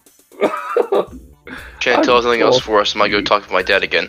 Try and find more information about this killer. That'd be good. I'd like to join him. Yeah, come along. Where are you going? Anyone else? Talk to his dad. Yeah, for more information about the killer. Sure. The killer Keemstar on the loose. All right, where are you going? Let's get right into the news. I imagine my dad wouldn't have left the temple, so I'm gonna go back to the temple. All right. Arrive back at the temple. Your dad, correctly enough, has not left the temple. Same group of people that are there are still there. He has loaded up pieces of body and is carrying them, getting ready to set them out. The clerics that were waiting outside before have moved inside and are now beginning to clean the temple. In some instances, they're just ripping out large swaths of carpet. Can't be salvaged. Oh, wow. Holy water, things like that. Oh, you're back! Hey, Dad. Yeah, I thought I'd swing by and see if you had learned anything else. We just finished our quick job with Chantel. Excellent for her husband, Vermum. Yeah, well, I've been here the whole time. I've been walking around, and we basically it's just been more of the same. I mean, we worked and got the rest of them down. You saw a few of them, and then we're just doing that, and now we're going to go set off. I think that Chantel, you were talking about going to the minor housing. Yes, to the minor housing. We can only think of perhaps someone who's resentful of Rokil. Perhaps we really don't have any idea who could have done this. Well, very unfortunate. Whoever done this probably let out the creatures from the mine, because we saw two of them out in the road. What creatures from the mine? The rust monsters. Thrukill will walk over now. What's that you say about my monsters? Well, two of them got away. We had to put them down. What? Yeah, I mean, he did it. I'm going to point to, Juice's character. I forget your name already. Bellic. What on earth thinks tonight. you gave the right? Walks over to Bellic and starts screaming in his face. What thinks you gave you the right? I'm going to place my hand on Thurok's shoulder and be like, hey, he was merely defending himself. You shake it off. That was my property. They also started to eat the mine's property in production. Exactly. The objects inside of them boxes, they started to eat away at them. We had to do what we had to do. Do you know anything about them? Is it just the two? Just as far as we know. Could be more. It's really something. Sounds like you better go check, Thurkill. What is going on in this town these days?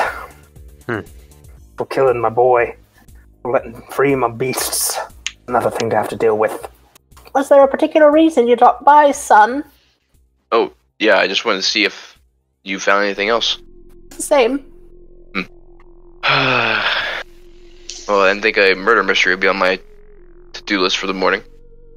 Well, I mean, don't look. I think that Chantel said don't worry too much about the mystery. The five of us are going to be spending the day on that. I mean, isn't it kind of fascinating though? Who would do this at a town like this?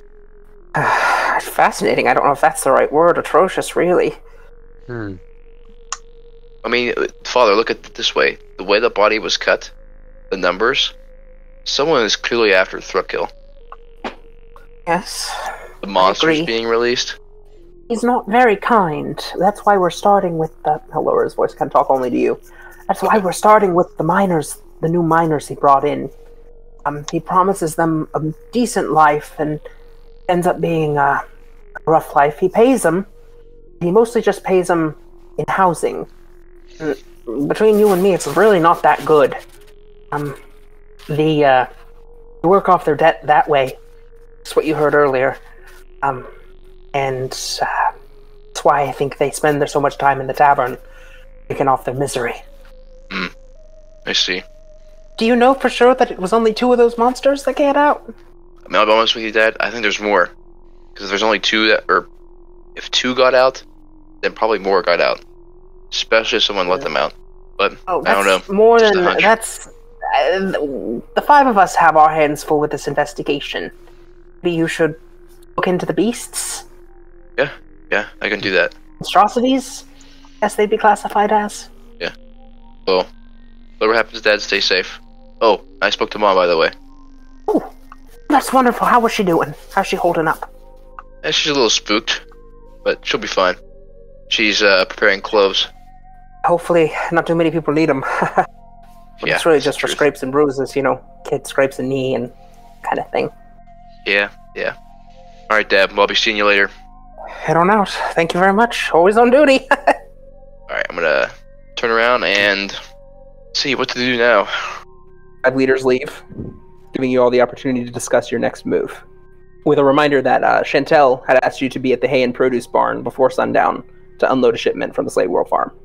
Well, do we want to go and look for the reason why these little beasties escaped, or do we want to help with the shipment? I'd say you have about 3 or 4 hours till that shipment is expected. Oh, okay. Let's go look at the rust monster problem. Yeah, we better do it now before Chantel makes us do it later. Mm-hmm. All right. So let's go back to where we killed the 2 bugs, unless someone has a different opinion. Nope. Yeah, I agree. We should probably go back there and get a little more information if we can. Agreed. Okay. So you head back over to the blacksmiths. It appears that Chantel and the other leaders of the town had made it to the Gooseberry Inn to kind of start sending all the miners that were still partying around, 10 a.m. Still partying from the last night. And a couple of them have actually been instructed. They start grabbing the bodies. A couple of them have started carrying the bodies back towards the mine. Chantel ordered them to bring them back to the mine? But yeah, he's with that group. Okay, so Chantel is with the miners who are taking the bodies back. She has, if you ask around, you ask one of the miners, and the 5 people, Thrukill, the governess, the 2 clerics, and your dad, have already made their way over to miner housing. Before they left, Thrukill instructed the couple of the miners to grab the bodies and bring them back to the mine.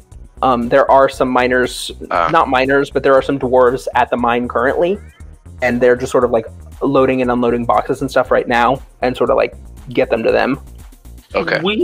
We clearly killed them, right? I remember execution descriptions, wasn't that correct? Yeah, the one basically didn't get to move at all, and decisively chopped one of them. Yeah. And then the other one was just completely eviscerated by Barden's fire. I don't. Anyone else think it's peculiar that they're bringing the bodies back to the mine? This is just a thought in Mr. Taunt's head. It's a wee bit strange. I wouldn't put it past Thrukill to do something suspicious. Well, shall we see where this rabbit hole goes? We shall. Lead the way, Wouldn't mind sport. the walk. With my quarterstaff that I'm using as a walking stick, I take the lead. I follow these people that are dragging the fucking. I'm following them. Completely obvious. I'm standing in the middle of the road, 10 feet back, suspiciously following them. Is anyone gonna stop me? I'm I'm not. following behind you, and as I'm doing so, I'm pulling crap out of my bag, and I'm already starting to work on another gadget. All right. Yeah, I'm not gonna stop you either. All right. Cool. The impressive thing about Barden is that he's he doesn't have a table. He's just walking.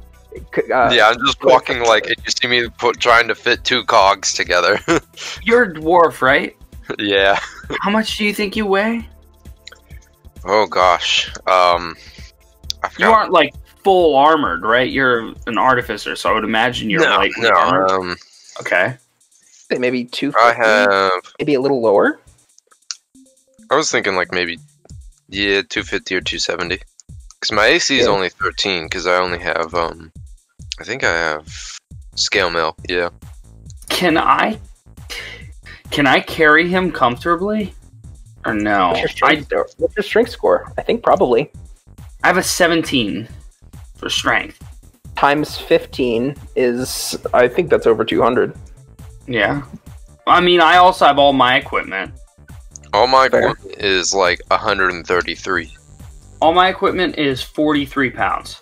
255 is 17 times 15. Okay, so I couldn't carry him. I was gonna say I'll put you on my shoulders and you could use the top of my shell as a table. Damn. Yeah, I mean you could decently carry him, but like not for the half hour plus walk that you guys are gonna have. Fair. All right, I just walk. Right, so you all set off. The 4 miners that are carrying the 2 rust monsters are quite a ways ahead, and the majority of miners have made their way over. There are 2 stragglers that are actually sort of relatively near you as you guys walk. And then one of them is kind of still carrying his little drink, and they're sort of grumbling about how they were kicked out of the bar early. You make your way across the East Bridge, and the miners sort of split off, and you again overhear these guys, and they're sort of grumbling that the hag, Chantel Blythe, had kicked them out of their drinking. They complain about kind of how Cagnal was a good drinking buddy. Shame what happened to him. He didn't deserve it. And they go off their own way when you get to about here. They split off, go towards their miner housing, and you all continue away. You pass the landscape here. It's craggy and desolate. It's not like shaped. The road has been carved out. There's no grass. Maybe like some shrubs, some dead shrubs in between like rocks and stuff. Continue past, and you recognize there's a estate, which is a lush green estate. You know, there's a lake on the property, and like a garden area. There's the sort of a fountain. I've all seen it. None of you have. I don't think any of you have been there. Maybe Barden, like a special occasion, but continue along your way. You have arrived at the mine. So, many of you for the first time. Probably Arden's probably the only person that's actually been here.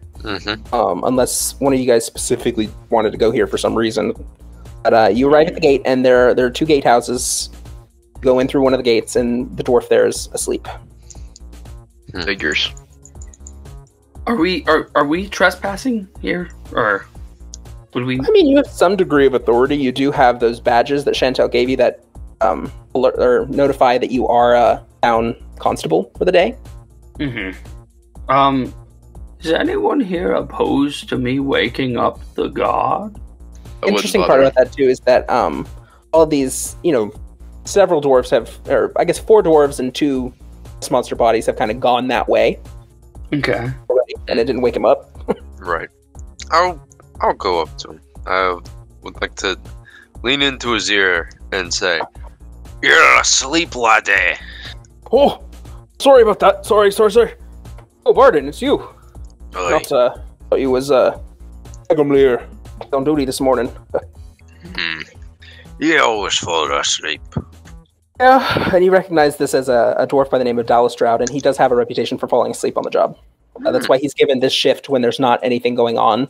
The mine itself is empty and dead. There's no activity going on. Would you be looking for Beggamil? Are we looking for Beggamil? I forgot. I don't know. He's just the foreman on duty. No, just stopping by the manor. The manor or the mine? I was like, whoa. Are we going to the manor, or are we going to the mine? We're going to the mine. Ah, okay. We just felt like stopping by. Yeah, you're here. Yeah. I was Technically, you feel like stopping by. We were here. Okay, No, we're going to the mine. No, you went through the entrance to the mine. There's a gatehouse here. There's a gatehouse here. My bad. I misinterpreted. And this guy's asleep at both of them. I'll go wake up the other one. I'm sorry. No, we're going through the mine. I didn't have the patience to make 2 dwarves. Who goes there? Who goes? Well, So really, what is this dwarf's name again? This, you probably haven't met him, but his name is Dallastroud. He hasn't introduced himself, but Oh, okay. Arden would know him. I walk over, my head, my long neck comes around my dwarf friend, like right around his shoulder, and I go, "Would you happen to know where they keep the giant flea-looking things?" The sniffers? Yes, that's what they. Yeah, call they're right over there, and kind of gestures over, and it's sort of this area. It's near the mine entrance, but like far enough away, maybe like over here, far enough away that it's not. They're not constantly sniffing or like driven crazy by sniffing. I gotcha. I'm going to say we're on official business. I just start walking away. I kind of look at the as you walk away. He looks at he notices the badges on you guys, and I was like, "Oh, there's some of them." You getting mixed up in riffraff like this, eh, Barden?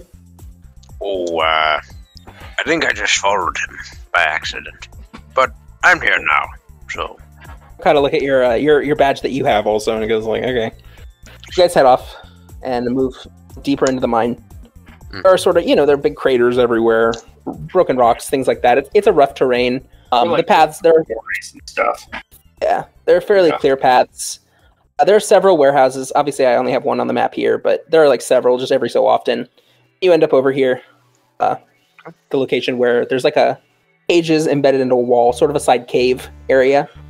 The miners that you had followed in, the ones that were carrying them, this way, and they have shovels and things that they're starting to dig big holes with. They have some mining equipment that they use to dig in the softer dirt. So we're in front of the. This is where this is Rust Monsters. This is where they are burying the Rust Monsters. Okay, so they're burying them. Got it. Yeah. What are these cages made out of? Are they like obvious? Is it something obvious I can just look at and be like? So you inspect the cages further. I'm gonna make an investigation check, but I'll give you the initial impressions. Okay. Vermum, the blacksmith, had told you that he had, in fact, welded or forged the cages himself. Can I assist him? Absolutely. Go ahead and whoever wants to roll can roll with advantage. Yeah, because we're at the cages right now, right? The where they keep them. You're all in there, and you're all looking at them. Okay, and there's no one directly with us right now. You're not supervised at all. It's just you guys. Okay, yeah, I would help. This main warehouse that's like over this way. That's where you saw some dwarves working. Maybe the foreman kind of waved at you guys as you walked past, kind of thing. Initially, the cages are sort of like multi-walled. They're not known to be burrowers. They didn't have the appendages to be like burrowers. So the cages are sort of like put in the wall, if you would. So it's like each one gets their own little cage. They've got a decent amount of space in there. Outside the cage, you see there's like areas where they would have like buckets of metal scrap metal that they could just throw in to feed them with, stuff like that. They have in their cages, they have, a little trough to eat out of, stuff like that. There are 10 cages. 3 of them are empty and look like they've been empty for some time. This is getting into your roll. 3 of them are empty, but look like they've been empty for some time. Chains fully intact. They just don't have a thing in there. The other math real quick. The other 5, there are 5 living rust monsters currently. And they're just exactly like the ones you saw in sizes. There's a big one that's like significantly bigger than the others. And the other 4 are about the same size you saw. Looking at the cages that are very clearly used to have rust monsters in there, you see where the chains are. They're no longer, don't have the manacles on them, just like you saw ones that you just saw. So there are 5 in their cage, 3 that are not in their cage, or 3 cages that are empty. You said there were 10 total cages?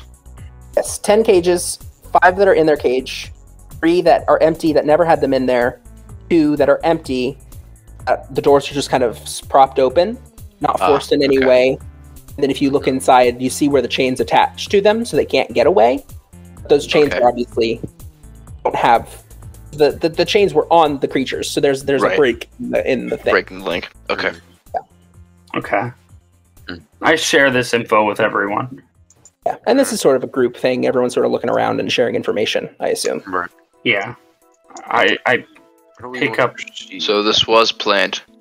Upon further inspection of the chains, the locks are just kind of open. Then if you look at the chains where the chains are broken, they were not broken, they were cut. Yeah, because if those things broke them, it would have been rusted, right? Just as Or even if they snapped, or however, there would be a different look to it than just cleanly cut in a straight line. Gotcha. Okay. Bolt cutters. Somebody broke this. It does seem to be a unique, somewhat kind of metal that is the chains are made out of and the cages are made out of, where it's not plainly something that the rust monsters would be able to just devour instantly. Is there a dwarf walking by at this very moment? No, the only ones on site there's like 5 or 6 in the main area doing work, and then the 4 that you saw that are burying the bodies. Okay, let's go talk to... Well, I want to talk to the 4 burying the bodies. Right? I would like to talk to... is there anyone working in the mine at this point, right now? The mine is empty. The mine is dead. The mine is empty. At their hours, they work from like 4 p.m. till like 3 a.m. or take. Okay.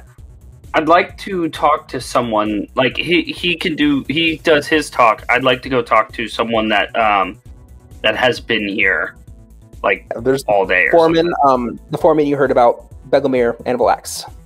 He's overseeing carrying boxes of ore from last night's dig. I'll go to Begomir. Did I say that right? Begomir. Begomir, got it. I'll go to Begomir. He's not important enough to have his own entry. I will go ahead and the name. Okay. Gotcha. And Ryan, you go first. You do your thing first. Proximity, Ryan would be closest, so we'll go ahead and talk to Ryan. Okay, I'm going to approach the 4 dwarves and say, "Gentlemen, you mind if I ask you a few questions?" As I tap on my shoulder with the emblem. Yeah, your kind always has questions. They're all just sort of like grumbling together. Don't worry, I won't take up too much of your time. Those cages back over there. Do you know Yeah, 2 of them were open? There's 3 of them that don't have them, and we're not going to lock the ones that have 3 in them. Right, but the 2 that you're burying now, their manacles were broken. Did you see that? Oh, we didn't know anything about it. We were in the tavern drinking. Some lady had just come through and told us that we were being too loud and she was trying to sleep. And then a few hours later, Brookhill, he came in here. Who? Brookhill? Bolboldher. He's the owner of the town and owner of the mine. He was furious that his son had been killed, I guess, cut into pieces, which is a real shame.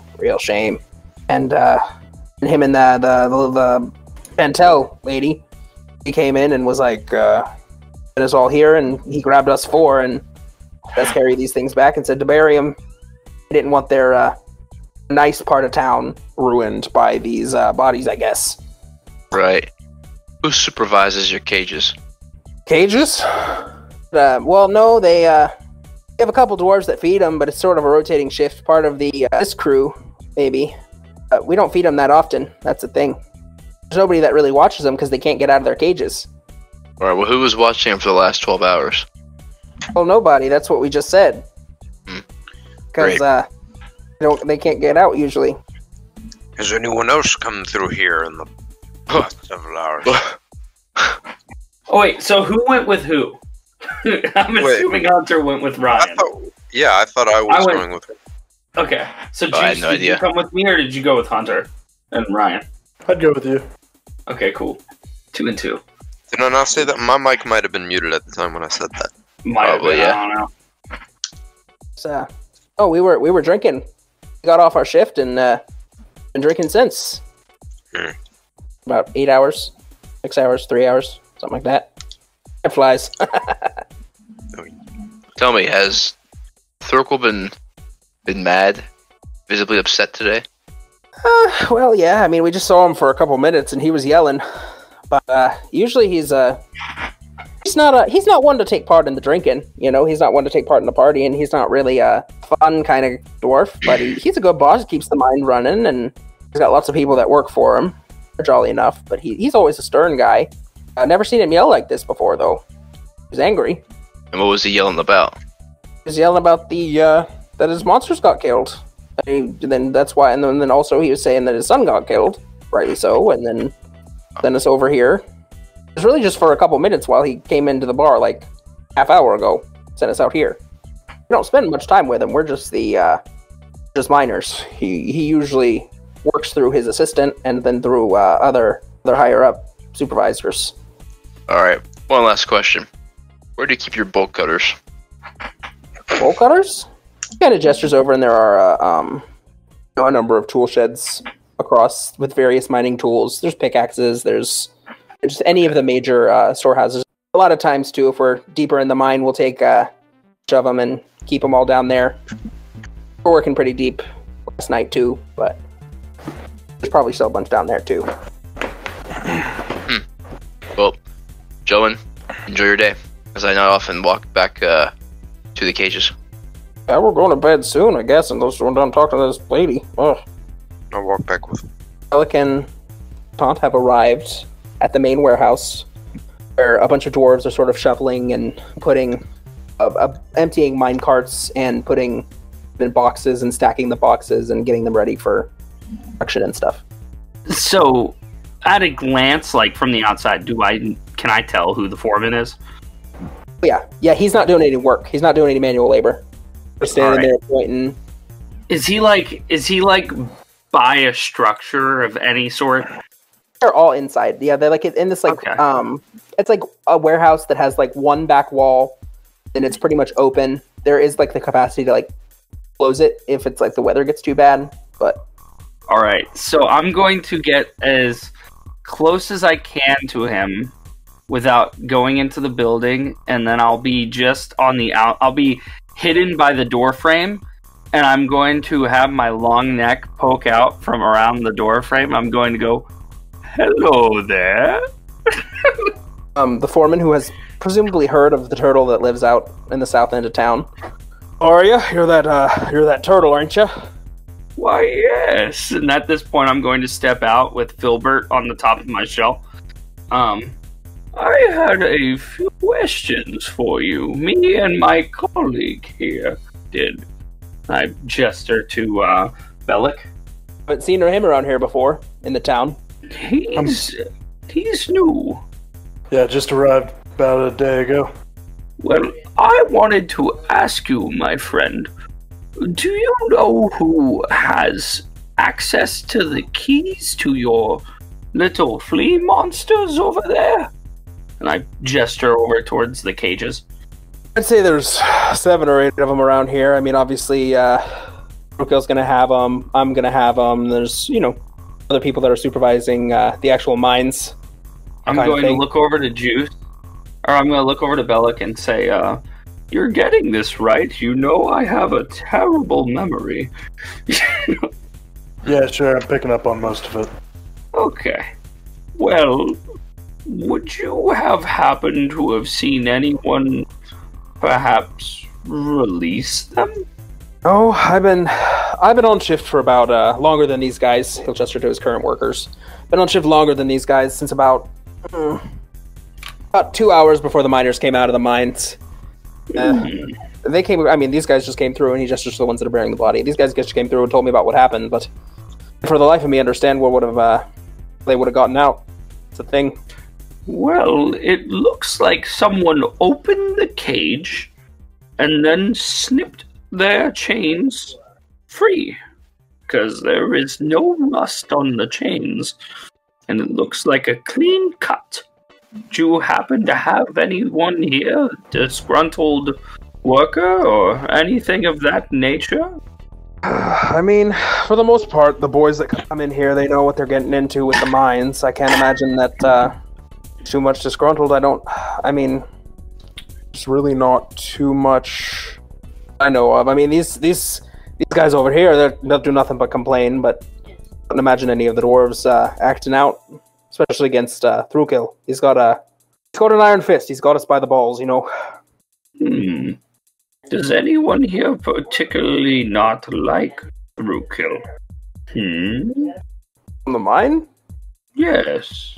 I mean, to be honest, most of the boys, they don't really interact with him. They just know who he is. It's really just a hard day's work and then a hard night's drinking, honestly, as far as I can tell you. I appreciate it, my friend. Well, Bellic, would you happen to have any questions of your own? Nah, I'm just pretty much here listening. Forming my own opinions. I'll discuss it with the group whenever I'm ready. Very fair. Yes. I'm making it quick. Make an insight check real quick. Oh. Do just Both of us? Go ahead and do both of you. Insight plus 5. Oh, whoops. Where do I go to my... I got 19. I have to go to my D&D Beyond. D&D Beyond. I can pull up your thing real quick. It looks like if you're not proficient in it, an 11. Proficiency would be a 13. Okay. I got 15 or 19 on it. Should just have 11. Okay, 11. For the most part, you living here for a long time, Urton, you get the sense that there is somewhat of a disconnect between the dwarves and everyone else in the town. They're not telling you a lot. That doesn't mean they don't know anything, but it also doesn't mean they do know something and they're not telling you.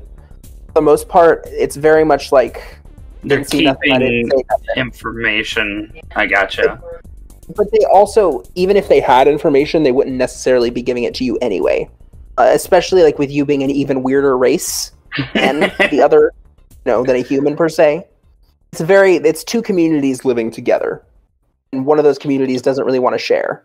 Kind of saw that with the difference between Wei Ein, the cleric that you blessed, the other cleric, Hautek, that was just dick. I gotcha. Just how he treats people of a different race. Yeah. So, with that, I'm going to turn to Bellic. So I'm profile. So if okay, bear with me. The foreman would be looking at me, and he'd be seeing the profile of my face. With my eye that's on the opposite side from him, I'm going to wink at Bellic whenever I say this. It looks like I'm going to need to stay here for a stakeout. Maybe a couple of weeks, but I can handle it. How old are you? 34. It's fairly old for a turtle. I mean, it's moderate for a turtle. I think turtles are to be like fucking 74, I think, is their average age. Really? I thought they lived like a really long fucking time. Yeah. No, it's surprisingly weird, right? I thought that would be like fucking 500 years, because, tortoises in real life. I think also, like, thinking about it too, like, biologically, like, you're a bigger creature than those turtles, so, like, your heart has to work harder in theory and stuff like that. So, the foreman is gonna... Go on. Where are you thinking of doing the stakeout? Because I don't think you need to be here all this time. This is a very, it's a closed work site. I wouldn't want you wandering in and getting hurt or anything like that. I won't get hurt. I will stay. Where are your quarters? I live with the other miners in the miner housing. And he kind of, it's that section that those other miners had gone to earlier in the town. Well, if you'd like. For here. I'm going to tap my badge and say, I'll be fine. I'm working on official business, so I'll stay clear of any danger, any equipment that could hurt me or anything of that nature. I'm fairly okay with minor accommodations. Minor.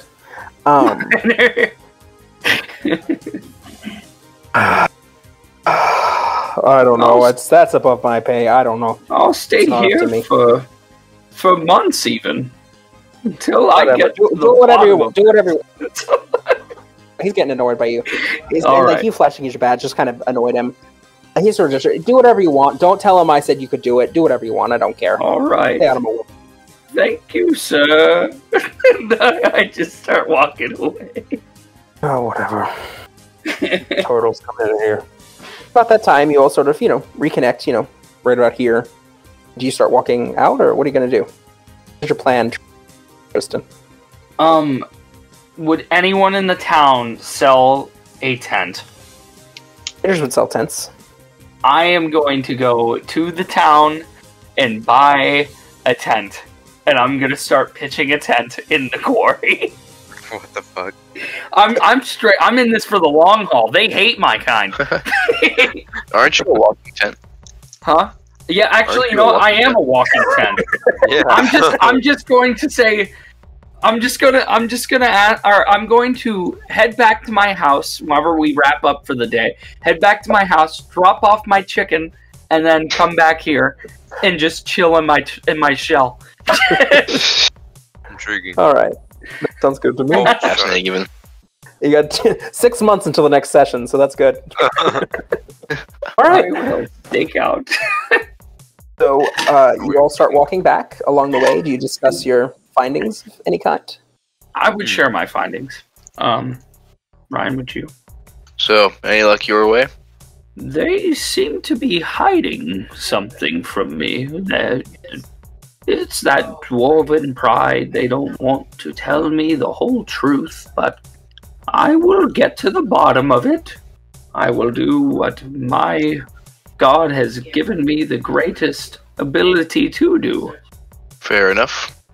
And by that I mean annoy the living shit out of them. I wouldn't annoy them too much. They're hard workers. You might end up. If you're too annoying, you might end up chopped into pieces and spread apart the temple. Yeah. Barton and I couldn't find anything else, so we're at There. the new graveyards. Didn't get anything. And as I'm saying that, I like snap 2 pieces together on whatever I'm working on. Oh. What? Oh. Oh. My long head is like peering over his shoulder to watch this. It's just Alright, like a bunch yes. of gears right now. It's all it is. It's just like a bunch of gears and small, teeny tiny screws I'm putting together. Doesn't even look like anything yet. My head is Although right the next to dwarf- yours. I go, Go on, sorry. Although the dwarf we did speak to mentioned there are multiple sites with bolt cutters surrounding the premises.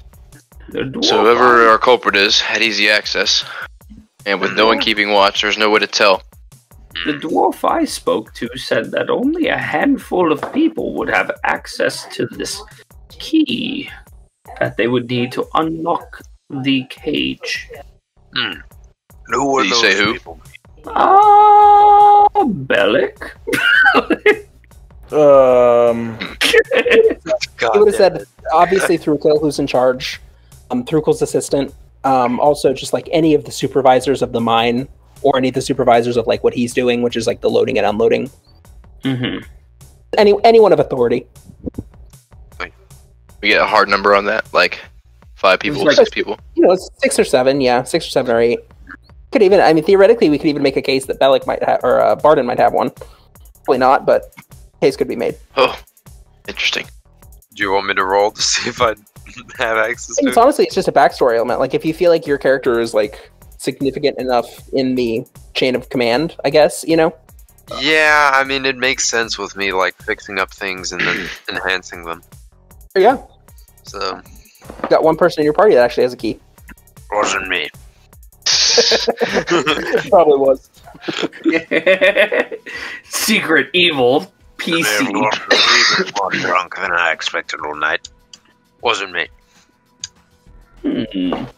And I would know Bella or Barton was like a person here, right, who lived in this town. I'd say that you know of each other. He may not know you, depending on how involved you are. Again, that's just backstory. I mean, your parents Probably are fairly was. prominent members in the society, so you may know of each other, but not necessarily know each other. Right. Sounds to me like I don't have a reason to fully trust Barton, based on that information alone. is that you Speaking of do Barden, have or don't have? Hunter, will I you do me a not favor? have. You roll me a D100. A D100, okay. There we go. 74! Your mind, Barden. Only you can hear. Hello. This is Oleus. Oleus Batumal. I found myself in a predicament. Hello. You cut out. Yeah, you're cutting out a little bit. Oh, he's studying. He's stuttering. He's trying to fit these words in there. Oh, An item I was studying. Pause. Come. Pause. Cackling. Pause. Ing Eyebright. Pause. 24. Damn. Speak English. I mean, Of course, technically. that's all you all hear so far. I guess, does he respond? Could theoretically, I guess, send you another message. I don't think he will at this time, though. I look at That is your friend. That's the wizard. That is your yeah, but I wouldn't have heard it, would I? No, I'm talking to. He's got. Yeah. Oleus Valtimol knows multiple people. Oh, okay. He knows Barden slightly better than he knows you, actually. Okay. He's your you're his kind of apprentice. He's teaching you the ways of wizardry and whatnot. The Cackling Pillar, you know, is his home. You've been there many times. Right. So he's basically saying, head over there or something. Need help. He says, Okay. I found myself in a predicament.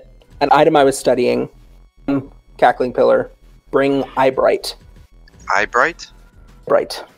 By this point, your party has sort of noticed that you paused for a moment and then said, speak English. Might be a little confused. I'm gonna like snap my head up from like what I'm looking at and go, Well, lads, looks like something's come up. Would you care to follow me? Of course, I will follow. alright, and I don't quickly like understand. stomp my stubby legs over towards the direction of the Cackling Pillar. So you guys still are about there. Have a good 30 minutes walk. Do you discuss the message with them in any way? Yeah, I would. Yeah. So, I have an apprenticeship with the wizard in town. Some of you may know that, some of you don't. But, I got a message from him. It seems to be in a predicament. Oleus? And I could probably use y'all's help. He sounded quite, distressed. I love visiting. Well, I love the visits Oleus gives me, so I can only hope to return the kindness that he has given to me. And then turning, just keep on walking that way. I follow. This is a fairly large journey, you know, if you pan out on the map. You're basically going from the mine to way out of town. All the way out to, You share the bit about Eyebright. Eyebright. Is that a character? Or Eyebright is? Mention out loud to the party. He mentioned it out loud? Do you mention it out loud to the party? I don't even know what it is. If you mentioned it to the party, then Ryan's character would theoretically know what it is. Okay. Yeah. Mentioned something about an Eyebright or someone named Eyebright. Eyebright. Booker, you would recognize this as an herb, filling in the apothecary and all that. You would know that this is an herb that is used to cure or help with blindness. Eyebright. That's a herb. You sell it at my mother's apothecary. What's this friend of yours doing with it? You curing people? He's a wizard, so he does many things. Interesting. Well, lead the way. Are we making a pit stop to the apothecary to pick up Eyebright? I mean, no. Oh, sorry about that. What, is he in need of it? Or, like... He asked Hunter to bring Eyebright. Yes. Oh, okay. Then, yeah, we'll stop by. And the message that Hunter had given you, based on the words he said, hello, this is Oleus Valtimol. I found myself in a predicament. An item I was studying. To the Cackling Pillar. Bring Eyebright. Okay, yeah, we'll stop by. Or I'll stop by. Because Hunter would have shared, his character would have shared all that information with you. Right, yeah, I'll stop by. Oh, you all head back into town. You have, again, like 3 or 4 hours until you have to meet Paige for the Slate World Farm shipment. So you head to the apothecary for Eyebright. Another half hour back. The apothecary is in the merchant section of town, which is like a two-story section of town that you had been to already. You climb the stone stairs and easily enough locate and enter Booker's family shop. Little bell dings again. Mother is sitting behind the counter. This time with a different fruit she's measuring out. Oh, welcome. Have you all come back for lunch? Not quite, Mom. We're looking for... What was it called? Right. Looking for some Eyebright.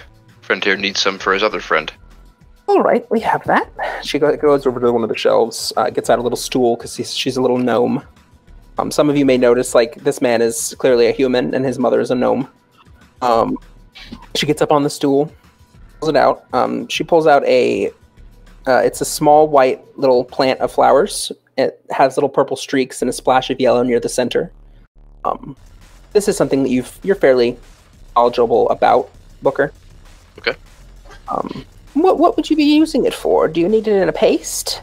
Just the raw herb? Based on the information that Barden gave me, I'm gonna shrug at him with like a very I don't know face. let's do both, Mom. I have a. Just in case. Actually, no, never mind. That's thorough. That's good. I like that. She does. She takes a little bit of moment. Would you like to, while I'm here preparing it, would you like some lunch? I do have some prepared, since you said you'd be stopping by for lunch. It's about lunchtime. Yeah, sure, I could eat. So in this time, you guys do get a short rest out of it. Okay. And your plus 5 hit points still persist because it hasn't been 8 hours yet. I don't think anyone's taken damage from that first fight either. So, she gets it and she holds up. Oh, this is the pouch. This is the paste. Perfect. And then she has just a use of the herb, like hold it up in a little like paper bag or whatever, and passes it over, like paper wrapping. Always roll the best, Mother. Oh, thank you. These are the other people you're working with today? Yes, this is the short one's Barden, the stranger is Bellic, and the turtle is Ertant. Yes, I've They're heard all of on them. duty with me today. Do I recognize this woman? You've never met her, Oh, I don't think, unless do you have her come in for herbs? I have a +5 to medicine, so maybe. Presumably, then. And Yeah, I do have an herbalism kit. Then that sounds good. Yeah, good to see you again. It's very nice to see you.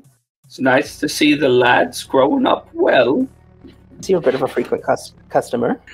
Or your fish. Yeah, they're great. I found a beautiful koi going down the pond this week. I see that you've acquired a new companion. Looks at Oh your yes, and Dan Filbert in your cage. I have the cage like resting on my shell. I pick up the cage and I go, yes, he is a wonderful companion. Very talkative, this one. Has he been loud or not? Has he been? He makes noises ever so often. Okay. Did you come across him? I don't remember. I do remember, but Ertant doesn't. He's supper? No. Friend. It's excellent. Can I buy some eyebright of my own? How much is it? She goes ahead and she gives Booker the paste and the wrap paper for it.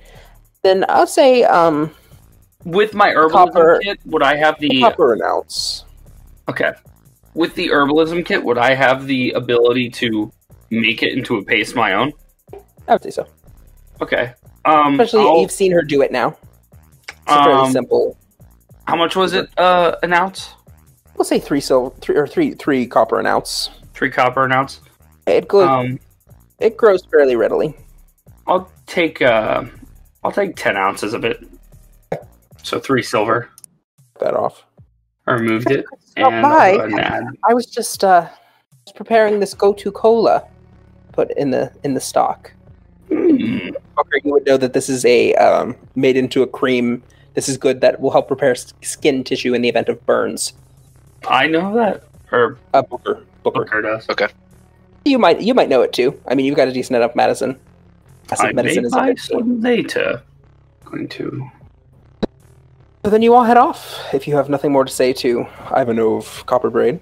Yeah, I'm as soon done. as like I see Booker has the stuff, I'm pretty much heading out the door. Same.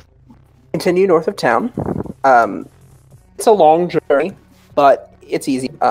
This tall, light pink wizard's tower sits atop a tall hill, or a small green mountain, depending on how you look at it. North of town. The journey is long, but the tower is easy to find. It is surrounded by fluffy pink clouds at all times. Soundless teal lightning streaks across the sky. The tower itself, it almost doesn't keep still, like a mirage. It's blurry, so you can't quite focus on it. There's no wind. Once you reach the clouds, the stairs begin. You can kind of climb those with ease to get to the base of the tower. Find yourself at the bottom of this tall, thin tower before a door. Pink clouds all around you, not quite obscuring your vision. I gotta try and open the door. It's locked. You would know it. You would know that it's locked. You would know to knock. Okay, I knock. Is there a certain knock that I would know? Just a regular knock. Just a Bonk, bonk. knock. You all hear. Ah, good. You're here. Please come in. The door clicks. Well, it's good to hear you're still speaking. Yes, speech is not the issue at the moment. You all enter the room. Would I have met this guy at any point? Not. He's fairly reclusive. He happens to know the members of the party just because they come across him and have come across him. He discovered Okay. Person's character at the Turtle House, and then the one is specifically Barden is specifically studying medicine. Or magic, sorry. I just keep panning down. It's annoying. Alright, Roll20 is freaking out on me. Seriously? Work. He's got a little bird. I got a little bird. Oh boy. Bird up. Old Dan is trained to fight other birds, remember that. I know. Bird up.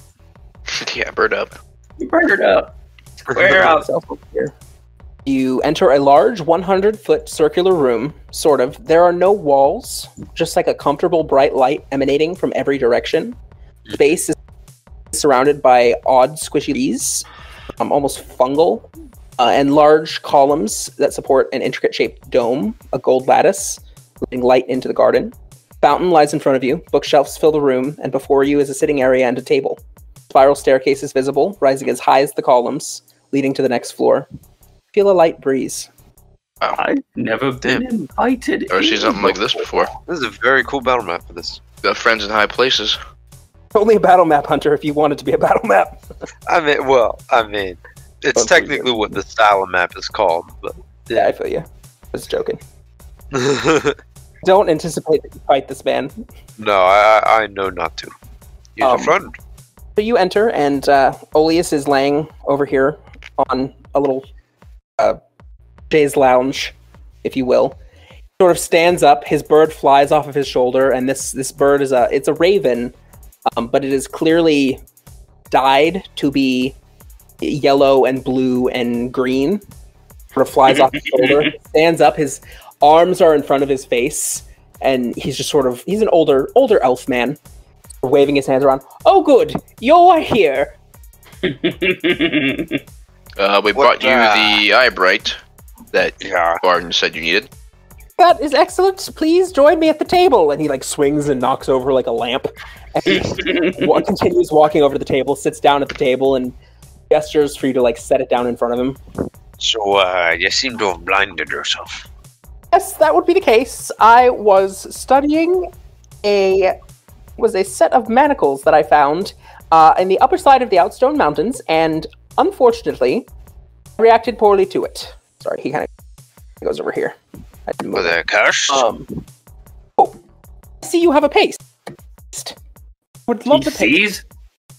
Oh, well, it's the bird. I can see through the bird. Oh, I can see through the bird. But it's still disorienting when I'm looking through the bird, because I don't quite have the movements down pat. Right.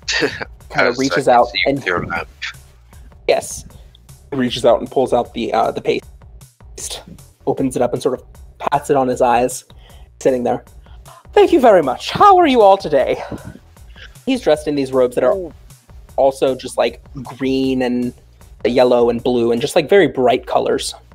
I bought the chicken in the middle of a mystery. You don't say. I'm in a bit of a mystery myself. What is your mystery? Trying to figure out who may have freed some of these, what were they, rust eaters? What's the name of The them? rust monsters. rust monsters. Those are fascinating. Fascinating. And those actually, they tie in to some degree, not entirely with what I am studying. Tea. Salt. Salt. Salt. I've not studied these creatures necessarily, but I find it fascinating that they're able to corrode metal so quickly. If you leave metal in salt, corrodes slightly faster. Salt helps it. So he's saying salt helps the creatures erode the metal faster? Oh, not necessarily. It's the only thing I could think of. Magic. What is he saying? That is the question. Not really saying anything. He's just sort of a talker. Right. Wait. So what's his point? I'm not following. He doesn't have a point. He's just rambling. He's Like studying. Raton's about to be. He's studying. He's studying something that he finds fascinating. Has to do with salt. But salt is connects slightly to the rust monsters, where like they can serve a similar Purpose. function, Okay. Okay. the same end result. Now I see. Brilliant, but he's a loony. I'm gonna say Erton's like you said, he's kind of rambling, talking.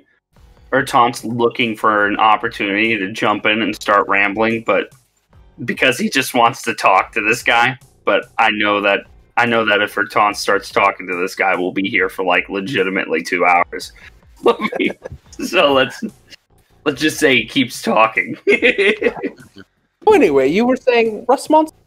Hey, someone freed a couple of them. We had to put them down. It's interesting. You know who? Not a clue as for yet. Oh. Did get to use this today, and it worked. And I'd pull out the cigar lighter I used last Your time. cigar lighter. Oh, it worked real great. That was good. Oh, you used it on the rust monsters. Now, are the walls solid? I know you said they were like a radiant light and didn't look solid, but are they actually? Would I know that? They do not appear solid. You have never touched the walls physically. There's sort of like, plants in the way. You weren't so rude as to climb over the plants. It'd be an interesting thing to find out, maybe. You want me to give you a demonstration? Legs in the chair. Like, like sits Indian style in the chair. Please. And he like rests his hand on his shoulder, or on his chin. Not the books. Not the books. The wall? Well, a column. Too fond of those columns. Well, you said yes to columns or no to columns? Go to columns. In between the columns is an empty space. Presumably that is what he's suggesting you go to. Do you want me to roll for it or just say I blast off? Yeah, you shoot one off. It just goes and goes and goes and goes. A quick Arcana check just for fun. Let's see if you know something. Okay, let's see. Arcana. Ooh. D plus 5. Enter. Ooh, that's a nat one. That's not good. Okay, you do not know the piece of information that I was going to tell you. Damn. But you recognize it, and it goes and goes and goes and goes. And then he explains what you didn't know to you. He says, so I was concerned that the message wouldn't quite get to you. In addition to me not being able to fit the 25 words into the 25-word spell, I also... from inside the tower, magic is a little tricky going outside of the tower. This is technically a different lane, sort of a pocket space that I have. So when I was sending my message out to you, it would have been actually not reached you, which I'm glad it did. Walls, on the other hand, there are no walls. That's what makes it fun. Well, Pocket dimensions. I heard you. ew. Erton, now not even looking to join, just stares at everything, amazed. I've been studying this area. That's why I came here. Fascinating. The area was dying years ago. I'm sure you all know this. But the area about 200 years ago, the plants were just dying and dying and dying. Till, allegedly, this goddess broke the springs that released it all, created the delta and the sterile run.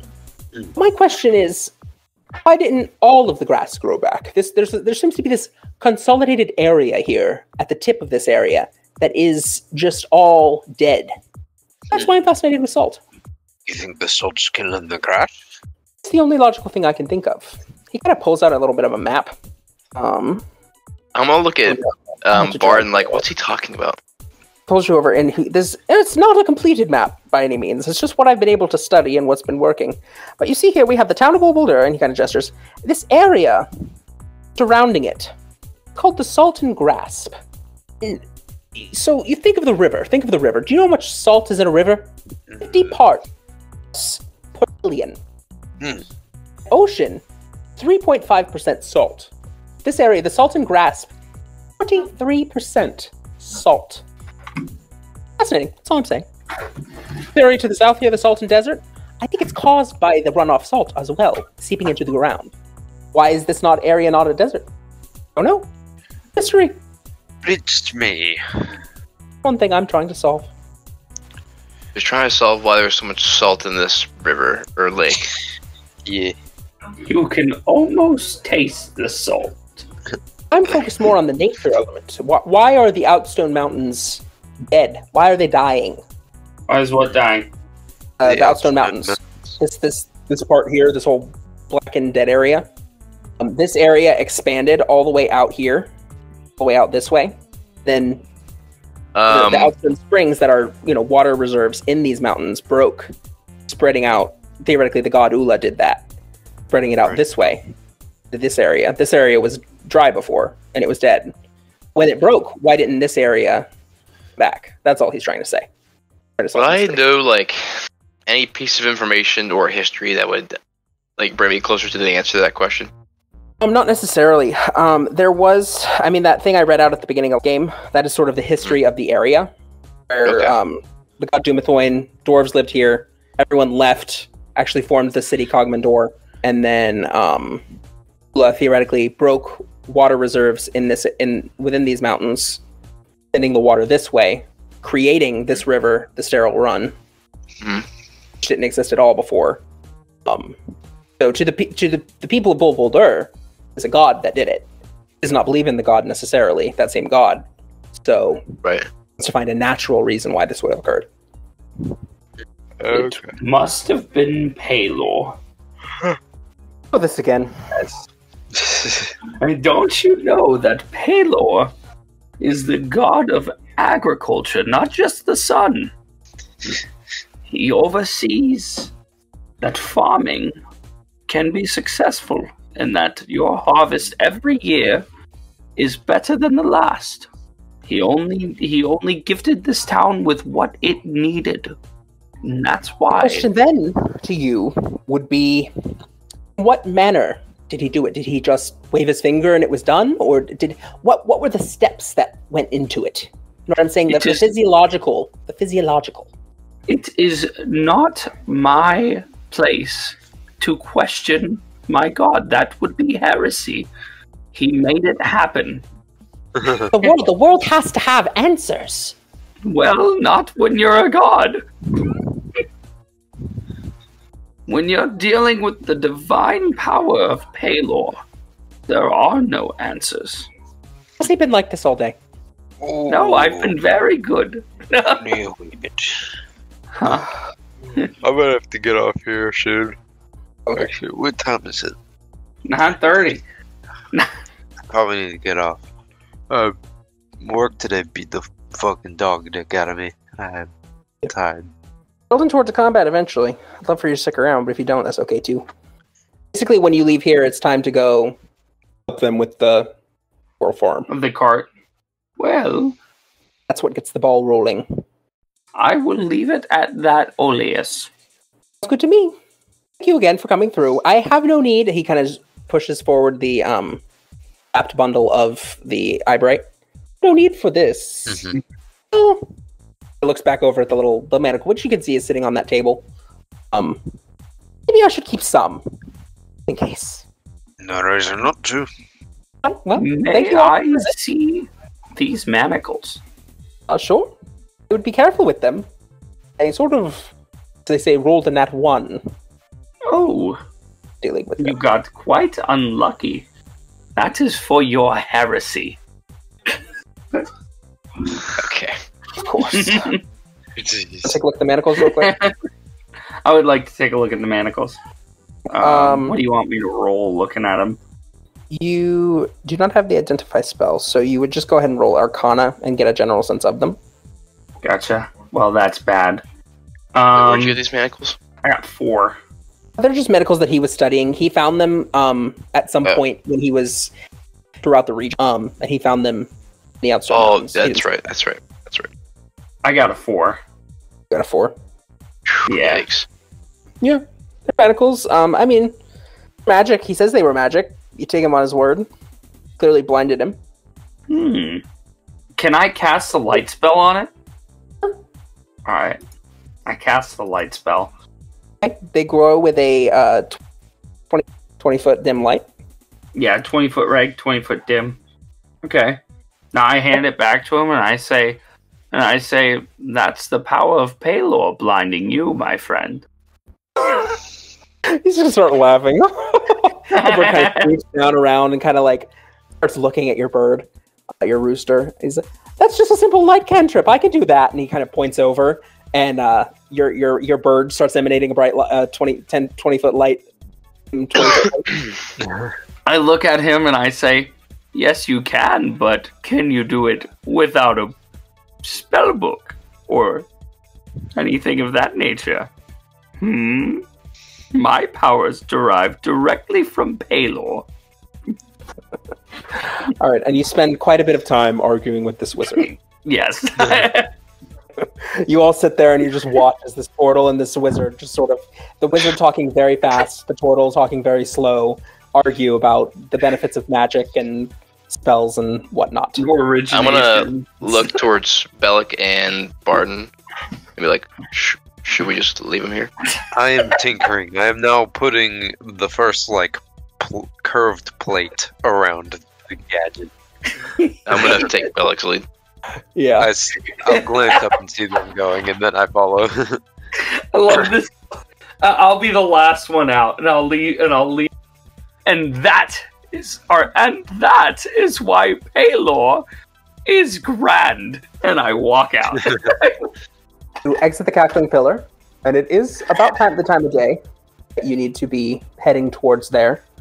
Let me get my map in place on my screen. I will read things. Oh, you make it.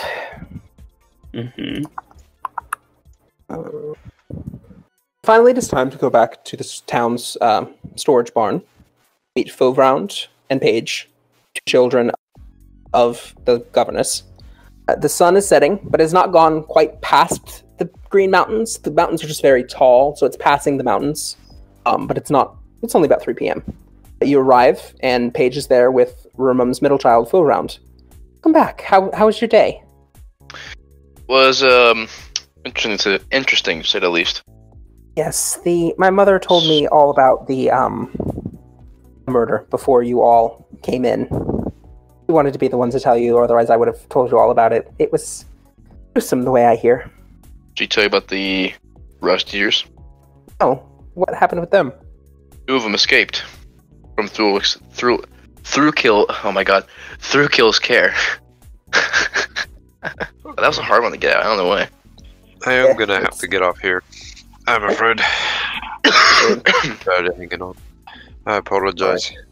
Thank you for the session, though. It was good, actually. Absolutely. Silly goose alert. Good night, gentlemen. Peace out. Yeah. Goodbye. To the town hall before you went there. And it kind of broke off. Oh, sorry, gents. I've got a bit of a early morning tomorrow. I've got to redo some of the lights down there in the mine. And he kind of splits off. Gives you back the badge to give back to Chantel whenever you next see her. Sort of look around and you realize that the tiefling that helped you in the fight, I haven't seen him in a while. Yeah. That character, huh? Where'd that one go? You spend the day kind of the rest of your time there talking to Paige and Fauvrand, who is a quieter version of shorter, stouter than his brother Marshall, who you met at the blacksmith's. You spend quite a bit of time talking with them, waiting. She gets increasingly worried just hearing all of the things that you've done today and how messed up the town is, because it is a very quiet town. As it gets later and later, and there's still no shipment, she begins to grow concerned. I'm worried You've told me today about these monsters breaking out. You said it was just the two, and you're very certain it was just the two? That's So what we Yes, thought. yes, we spoke back to then. the miners. They said only 2 of the cages were open unintentionally. I think maybe then you should all sort of make your way down the road. It's a fairly straight shot. It's just, straight north until you reach the road where you can go west, and from there just go straight west, and you'll get there. Hopefully you'll bump into them on the road. Hopefully guide them back into town as easily as possible. To who? She's sending you to go meet the Whirls. Hopefully on the road. See why their shipment isn't here yet. Okay. And we're going towards the farm or the trader's camp? Going to Slate World Farm. This is Slate World Farm here. You would be going this road. Okay, gotcha. You get to here, and then head west here. Go this way. Right. Real quick side tangent. Does anyone else think it's really weird that turtles have advantage on strength checks while they're in their fucking shell? I can kind of see it. Right? Like, you More can about, see why they have it? Or I why think they it's about, if a boulder is crushing down on you, you have advantage because it's, your extra defense. I'm in my shell. Okay. It's just, But, saving throws, or, if somebody, lightning lured you, theoretically, they wouldn't have anywhere to grasp you on, so you would have advantage on that check. Things like that. Okay. I can see it now. Sorry, I swear I'm not tired. I'm just yawning. Continue. I feel you. So you all head off. I assume. Yes. I will lead the way.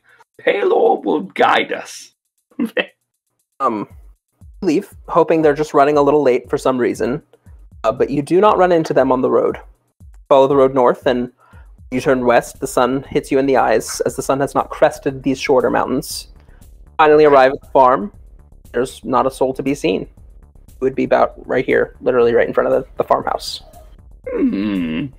Palor shines, but no one is here to praise him.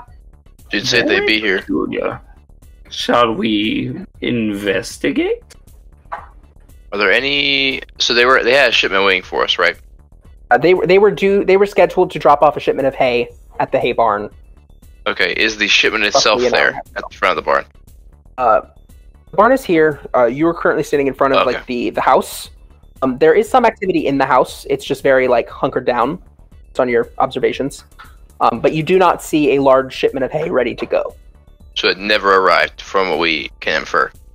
Yes, yeah, you were waiting for them. That's why she sent you to go look for them. Okay. I'm gonna go knock on the front door of that house. Excellent. You knock on the front door, and a wheezy voice says, "Who is it?"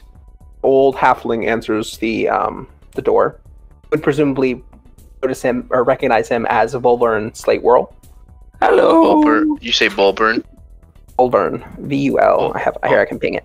Bolboldher. Side characters, maybe? Yeah, Volburn Slate Whirl. I'm gonna go fill up on water. You guys keep going. Popped up, right? Oh, maybe if I click show to players. There it is. There we go. Bolburn Slate. Okay. Yeah, he's a minor character. He probably won't pop up again. Right. Just the owner of Slate World Farm, along with his family. Wife Hey, Teresa. Bolburn. Just a quick question. Do you happen to see a what were the description of the people we were waiting for? It was them. You're waiting for the Slate Whirls. Oh, the Slate Whirls, and they're here, right? You're here. waiting for this man to deliver his goods to you. Oh, okay. Yes. There was a shipment of goods that needed to be sent. No shipment today. Something strange is happening in the barn. And what would that be? Oh, we couldn't quite see. Something blasted us in the arm. In the eyes. My boy was burned, and I have this slash. And he kind of shows you a slash on his arm. I didn't see how I got it. I just got dust in our eyes. I've been the same since. Your boy was burned. Is he still alive? He's all right. It was a minor burn. It wasn't severe. Slow down. When did this happen? Oh, a couple hours ago. We're getting. I'm gonna walk away and head back to. Okay, goodbye. Yeah, I'm not gonna say anything. I'm gonna head back to Bellic and Ertaunt. Mm-hmm. Wolverine says he got attacked recently in his barn. Something burned him. Or it burned his boy. I don't think rust eaters can burn things. The flea things, they just seem to eat metal, so I think you'd be correct. Exactly. So whatever's in there could be something. So let's go bring the wrath of Palor upon whatever it. Whatever floats your boat. Praise the sun. I like to walk towards. Yeah. You make it into the front of the barn easily enough. The farm is tidy. It's a large farm. It's mostly serves to do the getting in the hay, but there's also two cornfields in the middle. There's a bunch of what are they called? They're horses over there. Easily enough. There are several scarecrows throughout the. Any signs of the disturbance? Doesn't seem to be anything that you can see from the outside. Okay. Are there any burn marks around the entrance? There are no burn marks around the entrance. I'm going to slowly walk to the door and open it very slowly. All right. Let me go ahead and reveal area. Horsies. Horsey. Slowly into the barn, sticking your head in. Barn seems quiet. A medium box with straps like a pack sit in the middle of the barn. There are piles of hay, piles of things. If you look in this area, there are two ladders, 2 feet from each wall. Other than that, it seems quiet for now. I'm gonna beckon for Bellic or Tanta to come forward. Okay. And move in. I step inside. I draw me sword. I step inside, but not before putting down Filbert outside. Yeah, I'm gonna go ahead and get my bow out. And I would switch to my Warhammer at this point. I'm gonna go investigate the box in the middle. Excellent. This is supposed to be our shipment, right? I don't know. Investigate. Yeah, I'm gonna go investigate.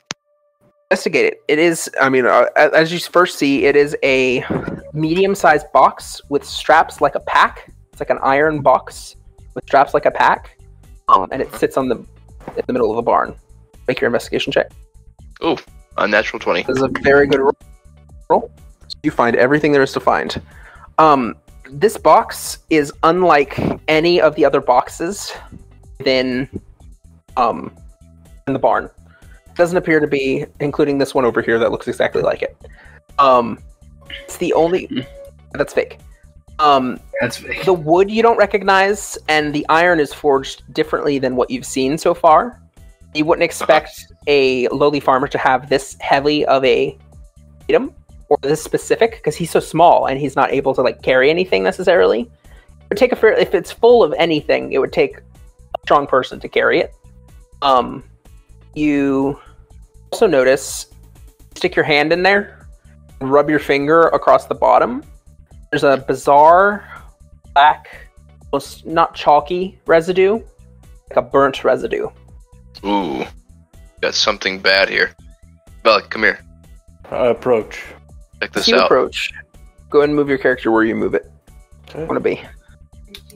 As you approach, appears I to. know what that is. Yeah, we got some methods today. Methods are I cool. love methods. I'm just gonna say that right now. I love methods. I've Alright, only ever fought one method. I've only Ever. run ice methods, and it was really cool because somebody got to blow one up, which blew the next one up, which blew the next one up. In order. Trying to think. I don't think I've ever fought one of these before. They're like super imps. Elemental imps, maybe. Oh, there's 2 of them. Super imps, more like super simps. Alright, I'm just gonna roll my initiative. Aw, man, I don't like high numbers. I got 16. You better roll higher than a 16, because I don't... Good. That should be a 20 on my initiative. Good. Ding. As a healer, I don't ever want first. That way I can assess the situation. Yeah, you guys did. That was good. Yeah. I'd Right, prefer to go after the enemies, but I can't. Appearing out of the bales of hay, 2 bales of hay, on this big stack here, another over here. they emerge. Curse Savage, it's your turn. Okay, I'm going to immediately draw my bow and aim at the mithril in front of me. Oh my god. 24 to hit. Oh, that hits him. What the heck's going on here? 1d8 3. Yeah, 11. God, what the hell? What's going on? Absolute monster. Okay. Jeez Louise. Yeah, I'll draw my bow and sling one at the mithril in front of me. And after that, I will move 1, 2, 3. And then how much movement to go up the ladder? It'll be a 10-foot tall ladder, and we'll count it as difficult terrain. Okay, so I spent 15 feet. 10-foot ladder difficult is 20 feet, so I cannot go up it yet. You'll be like halfway up it. It could be halfway up it, or I will wait. I'll stop here. Okay. Alright. I want to be caught with my pants down. So reacting with speed like you've never seen before, you lift your head out of the crate after feeling the substance, look up, you see this creature, and immediately just shoot it right out of the sky, practically. Bellic, it is your turn. Okay. Is the one he shot at still up? Or... Still up, yeah. Okay. It's still up. I'm going to move 5, 10, 15, 20. And I would like to rage as my bonus action. Excellent. And I'm gonna hit him with my greatsword. D20 plus 5. Oh, I think it's plus 5. Yeah, only 11 to hit. That does not hit, unfortunately. Nope. Alright, that was your bonus action, that was your action, that was your movement. Alright. Taunt. Okay, so is there a balcony above me? There is, yeah. It's Okay. 10 feet, or 20 feet to get up the ladder. It's a 10-foot ladder, half speed. And it extends 10 feet out the wall, all the way around. Okay. If I stood here, would I be able to see the method up here? He's down on the ground. He's on the ground. Yeah, you could move within him, and you'd see him. He's like on top of the bale of hay. Okay. Within armor's reach. Alright, I'm going to go 5, 10, 15, 20. And from here, I'm going to cast Sacred Flame on him. He has to make a dex saving throw. 13 or higher succeeds. Go ahead and roll that. This is a 14 plus 2 modifier. Alright, let me see. I don't... Cantrip, so I wouldn't think so, but... Yeah, I don't think he does. Yeah, no, nothing else happens. Continue. Wait. Do I have any bonus actions? Let me see. No. I'm going to... I take my warhammer and I'm like leaning it over my shoulder, one-handing it while I'm casting spells with my other hand. And that is my turn. The method next to Bellic will rear its head back, shoot out from its mouth a 15-foot cone of blinding dust. I need you to make a DC 10 dexterity saving throw, which is going to be easy enough for you. 17. You make it solidly. There you go. Sick. And that is his turn, I guess. Next one. I'll fly over here. 5, 10, 15, 20. He will do the same thing. I believe that hits both of you, yeah?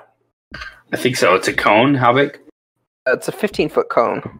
15-foot Nothing cone. here or here. Should be fine. So I make another one? I think that should hit us. Yeah, that should hit us. I think it would. I mean, you're pretty evenly apart and stuff. Yeah. So both of you, I need to make a DC 10 dexterity saving throw. Natural 20. Appreciate it, but it wouldn't. That's a 0. That's a 0. Excellent. Ryan? Oh, it's same. Okay, 1 second. What was the save? DC 10 dex. C10 dex, yeah, sorry. Cool. 17.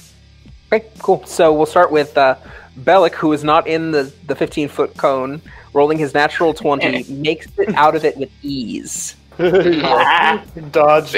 Or Ryan, I'd say I'll actually give it to you. You're able to kind of clamber up out of the way, making it about halfway up the ladder, just as a dexterity saving throw.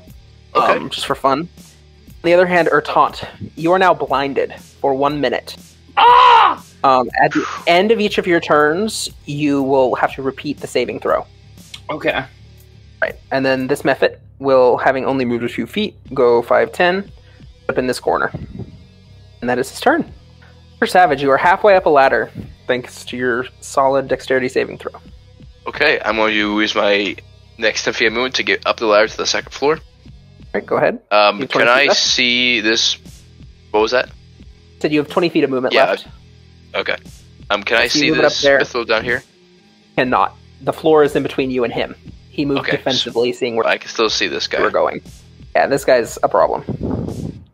Okay, I'm going to shoot at him again. Oh my god. What the heck? I rolled twice. Yep. What? Okay, I'm confused. Never Doesn't mind. matter. I mean, the first one was a 17. That's what we'll go with, but it hits. And roll your damage. Okay. Might just do it for him. Okay, a 5 damage. Damage, alright. He is still up, but he is not looking good. Alright, that would be my turn. Actually, I'm going to use 10 feet of movement to go here. That'll be it. Excellent. Richard, did I take any damage whenever I got hit with that ability? Did not. Okay. We're just blind for Gotcha. a determined amount of time. Luck, it is your turn. Okay. This little man that has just shot blinding dust at you. I'm trying to hit him with my sword again. I missed again. Bellic is swinging with all the rage. His rage is occurring. I guess we technically count that. Your rage is still going, because he did, he blinding breathed you.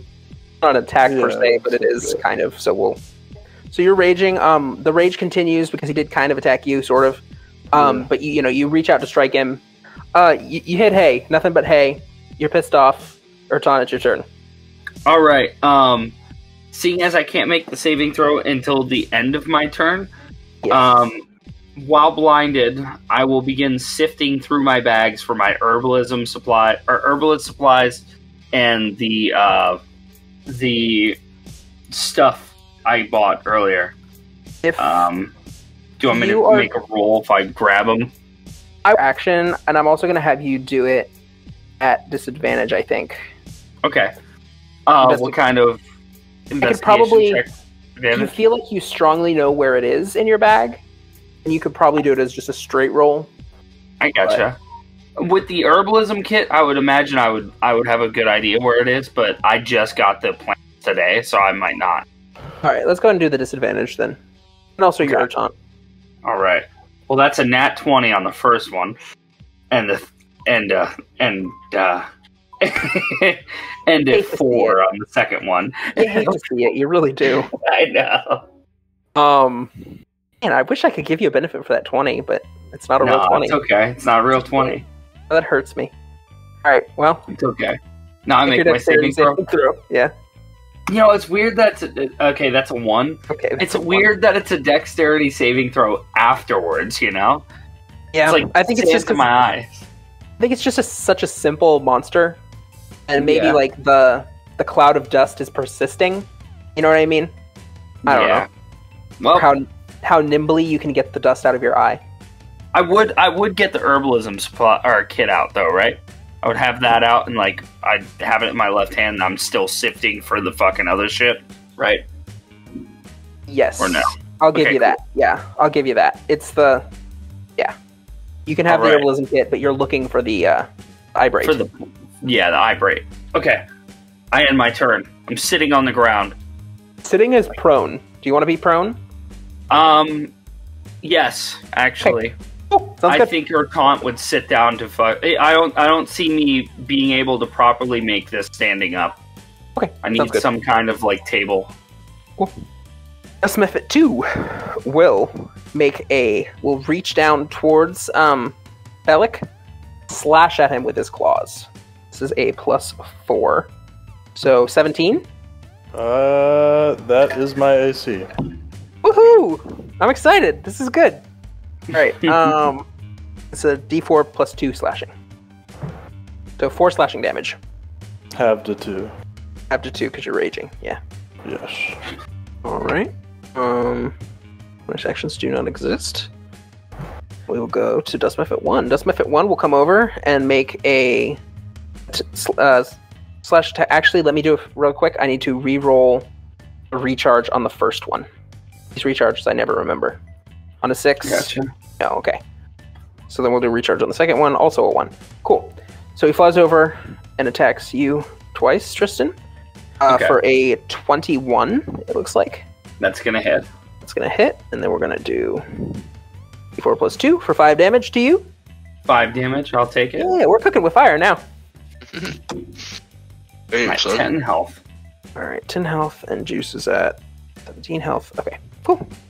And then he will go ahead and retreat again to this corner. You get the opportunity attack, I guess. I don't know. With my claws.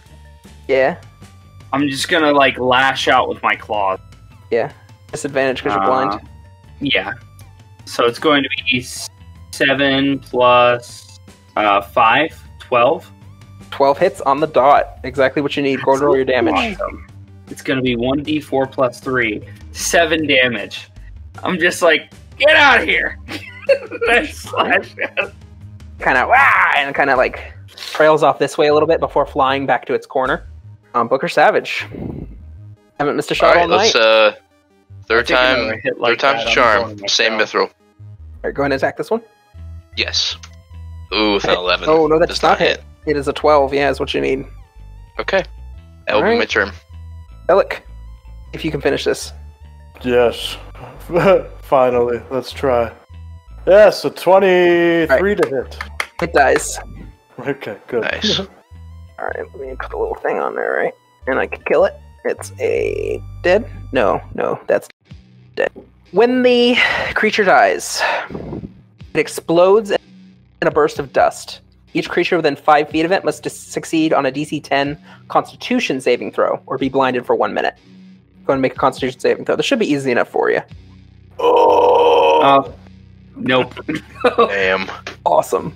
All right, That's you are a now negative. blind. You are blind for 1 minute. At the end of each turn, you can make the saving throw again. Okay. Look, there are 2 blind boys. Oh, this is No going kidding. well. I have to go down. Yeah. No, you guys destroyed my my rust monsters, so I'm glad this is happening. True. All right. I'm thinking I might retreat into my shell. I'm not certain. Would you like to do anything else, Alec? You can move if you'd like. Nope. I'll just sit there. I'm blind. You're standing still, right? You're not sitting down like Ertant. Yeah. Gotcha. No. Just standing still. Speak of the turtle. It is your turn. Alright, I'm going to roll a d4. If it's odd, I'm going to continue sifting. If it's even, I'm going into my shell. Okay. I'm going into my shell. Okay. My arm, Booker just sees my arm and my arms and really long head just sink into my shell. And I close That- it down on the ground. That actually is pretty good, I think, because it boosts your AC up to 21, Yes. and then I'm no longer prone. you have advantage- am I prone? you have advantage on. You're not prone. That doesn't count as prone. Okay. Does it give you advantage on dexterity? strength and con. No, it gives me Oh, con. disadvantage on dex. Oh, okay. I'm good. But you're already blind, so it doesn't matter. All right, I was just seeing. All right, anything Let's else for your see. turn? No, but I'll take the dex disadvantage save. All right, that's -1, baby. That's, You are killing these I'm rolls. Tristan. blind. It's my turn. Cool. Dust Mephit number 1. I'm out. We'll go 5, 10, 15. Then he will go up 20, 25 because he can fly. Mhm. He'll stay there, and he will make the blinding breath attack. Wait, he didn't recharge. I need to see if he recharges. My bad. I got excited. For a 6. Nope, that's a 3. All right, he does not do a blinding breath attack. He will continue forward, and he will make a bite or a claws attack at you. Okay. I hate 20. Okay, there we go. 19. Yep, that hits. All right, that's D4 plus 2. That is 4 damage. I have Okay. a dice roller, don't I? There it is. Technically, it doesn't matter that I'm prone because I'm blind, so he's an unseen attacker. Oh, we still had the temp HP, right? 5 temp HP we got in the morning. Yeah, you have 5 temp. It's like 5 Okay, excellent. temporary max. Yeah, it's been less than 8 hours. Yeah. Nice, nice. All right. Okay. Little guy is gonna. He'll take the 35 for the opportunity attack. Are you going? Yeah, let me. I'll swap to my. Actually, yeah, I can still use the longbow from there, right? I think so. If he retreats like that. Yeah. I'm still gonna, for the sake of if you kill him, I think he's still within the 5 feet at the time you shoot him, if that makes sense. Right. That should be disadvantage. No. I'm saying you're good to go. No. I'm just counting for his explosion ability. He'll still technically you'll be on the very edge of that 5 feet. Okay. Yeah, it's 16. Let's go ahead and roll your damage. Quite a bit of health left. Yeah. Over half. That is 8 damage. Alright, 8 damage. He survives. Piercing. I have 5 feet of movement left. How do I want to do this? Knowing where he's at, he's actually just going to move 5 feet back closer towards you. Okay. He just wants to fuck you. Alright, not like that. And his turn. Booker Savage, it is your turn now. Okay. I'm going to swap to the rapier, and they'll do it to him. That what? Oh boy. You're in a nearby hay bale. Your rapier is unusable until you make a athletics check to pull it out. Okay, in this nearby hay bale right here. Yeah, I'll just say because you're on the 2nd floor. This is hay storage, so he's kind of there, and you stab the hay bale next to him, and your rapier, you kind of give it a little tug, and it won't come out. So unless you spend your action to pull on it, it's restrained for the rest of the fight. Gotcha. I pull out the rapier, and as I go to when I'm pulling out from the back and bring it forward, the end of it gets caught in the hay bale, and my arm comes forward, releasing from the rapier. All right. Lastly, we'll go Bellic. Not lastly, but Bellic. All right, cool. Go ahead and do you are the Constitution because you are, the Death Burst. Yeah, you make it. Yeah, you make it solidly. You are no longer blind. That ends your turn. All right. Bertant, how you doing, buddy? Okay. I'm chilling in the shell. I'm going to end my turn and make my deck save with disadvantage. Well, that's a -2. Damn. You haven't rolled above a 3. I know. It's almost appropriate, though, for Bertant. I know. It works out. I'm fine with it. All right. Dust Method will re-roll his charge. Does not get the recharge. And he will make another claw attack, which hits. And that is 3 damage. 3 damage. Not to Bertant, to Booker. Booker, what class are you? Fighter. Alright, cool.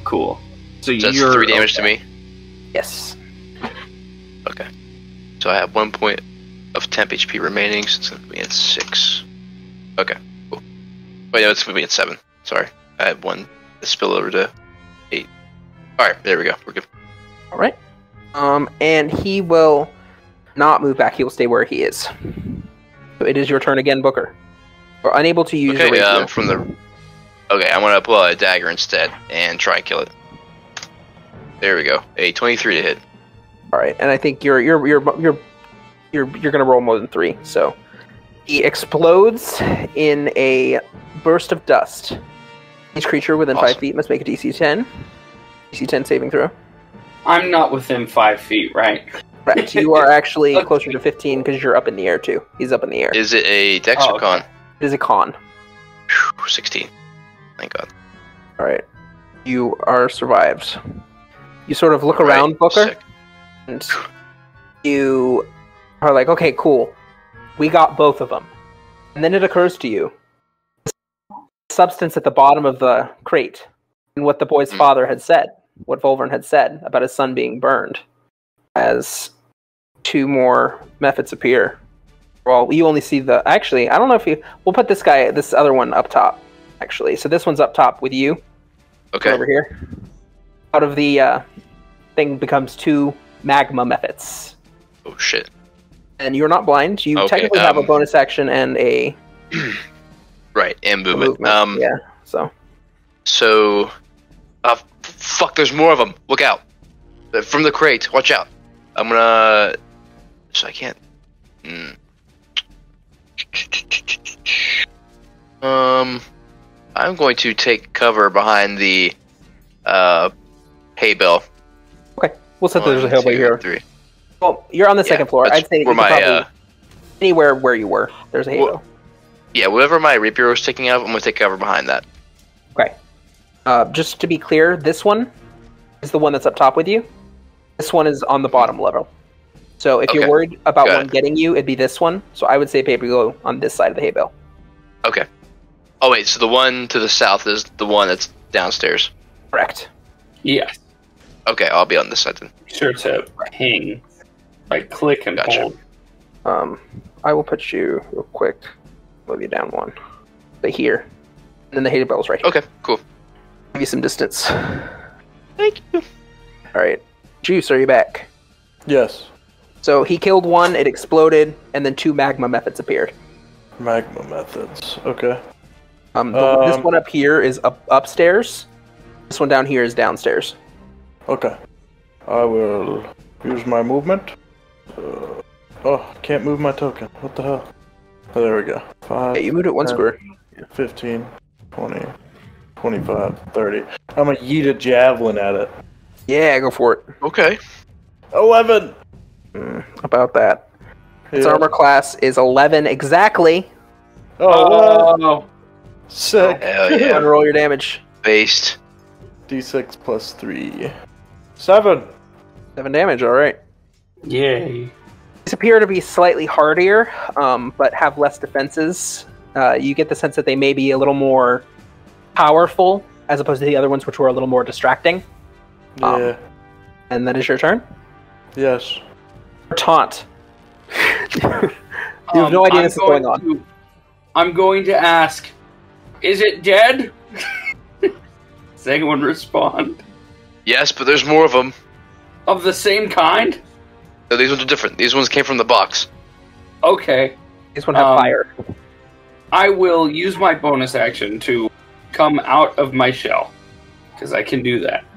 And I will, because it doesn't matter if I'm prone or not, I'm still blind, I'm going to continue sitting down and trying to look for the plant, the eyebright. Alright. Go ahead and make that just, yeah. Disadvantage, right? Yeah, you got it. You got it. Okay, I got the eyebright. I'm going to start making it into a paste. Okay. I would say that you could do both of those, since you've been looking for so long, you could do both of those in a turn while blind. Oh, that's pretty smart. I will expand it a little bit. Go ahead and just make just a straight roll. You cut. Just a straight roll? D20? Yeah, a medicine check. Straight roll. That's 9. That's a 9. Yeah. Have succeeded in getting... Fine. I can have it next turn. Process started. Yeah, I think you've gotten the process started. Being blind and that 9. If the 9 had been a little higher, it would have been good. No, that's fine. I want you to do stuff, but... So, now that I'm not in my shell anymore, I'm going to make a dex save without disadvantage. Correct. That's a fucking 16. Yes. Is that a bazinga? Got it. You can see now. Bazinga! Bazinga! You can see now. Alright. I end my turn. What you see unnecessarily started the process of making a paste. You see this one down. Maybe if you look and see this one up here, but it is on the second balcony area. I gotcha. This guy, they would be emitting some light, right? Because magma, or are they not emit light? Pool of magma.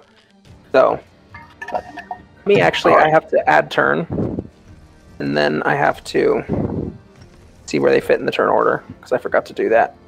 I gotcha. Add turn. Oh, 20. Okay, they rolled low anyway, so that actually works out really well. It's actually going to be a 6 and a 11. So that actually puts them right where they need to be anyway. Cool. Yeah. Wait. What's up? Then it's And then just okay. skip. And then Magma number 2. Gonna come around to the. He's gonna fly forward, and he's going to make a slash attack on Deuce's character. A claw attack. So it's a +3 to hit. It's a 14. I don't think that hits. No. All right.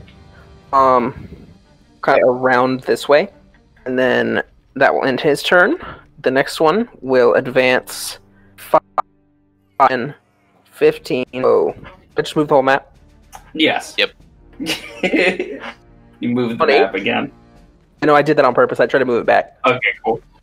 20. Hopefully that's it. 25, 30, and I think that's as far as he can go. See, his movement is 30. Yeah, that's the extent of what he can do. Booker Savage. Okay. I'm gonna shoot one at him. Try to have my arrows accounted for. Let's see. I shot 3 at the first one. Shot 1 at the guy on the attack of opportunity. Okay. Yep. I'm gonna longbow attack him. 12 to hit. That definitely hits. Roll your damage. Yeah, his armor class was 11. Sick. 8 points of piercing damage. 8 points of piercing damage. All right. Anything else you'd like to do this turn? Let's see. I'm gonna move back 1, 2, 3, 4, 5. That's it. Kind of like back against the wall. All right, sounds good. Actually, is there hay beneath me? Like, could I see hay I would say underneath? that with the barrier, let me kind of draw real quick something. Okay. Let's see, draw shape. Like, would I know from walking on the first floor earlier that there was like base of hell underneath me? There are no bays of hail underneath you. I'd say that like Okay. the barrier kind of comes across here. Okay. And so like jumping down would be, and there is like another one here. It's like you're at a corner. Okay. Okay. So like jumping down here would be just wood floor. Okay. Yeah, that would stink. All right. Next one up, we have Bellic. Okay. This one's still on the first floor with me? This one is right next to you. Okay. Feet above the ground. Perfect to get. Hit him with me sword. Yeah. Just all stupid ass A me. 19 to hit. Oh no, a 20 to hit, actually. Yeah, that hits. 2d6 damage. plus 3. So 11 damage. 11 damage. That's a decent amount of damage there. All right. This one looks noticeably weaker. Not doing as well. All right, Ertan, it is your turn. I know. You are no longer blind. Would I be finishing the paste, or would I have to use time to finish the paste? That is up to you. You don't need the paste because you can see now. I know, but I put the work into it. That's fair. I mean, if you want to finish the paste, you would take your action to finish the paste. Otherwise, you could just abandon your supplies and come back to it once the combat's over. I may abandon the supplies. Without moving it yet, I'm going to yell out, "Is anybody hurt? Do I need to save any of you? Without giving me a number, tell me if you're okay." No, I'm good, but give me a minute. How about you, big guy with the sword? I'm good. You're Only good? took 2, yeah. So they're both good. I will stand up. Do I see the Mephit upstairs? Yes. Well, yes. It's kind of flying It's above like the on the ground. edge. You have a good sight line on it. It Okay. may have a little bit of cover, but you can see it, and it is glowing. The barn itself is fairly dark. The sun has not gone down, but it's going down. So the inside of the barn is fairly dark. So you'd be able to see where it is. Okay. That being said, I'm going to cast Guiding Bolt on him. Yeah, go for it. So I make an attack, right? Yes, you make an Yeah, attack I make roll a and it spell hits. attack. Yeah, then the next attack on it has advantage. Yeah. So it's going to be +5 to whatever I get here. All you need is 11. That's an 18. There you go. All That's right. solidly roll your damage. It'll be 4d6. 14 radiant damage.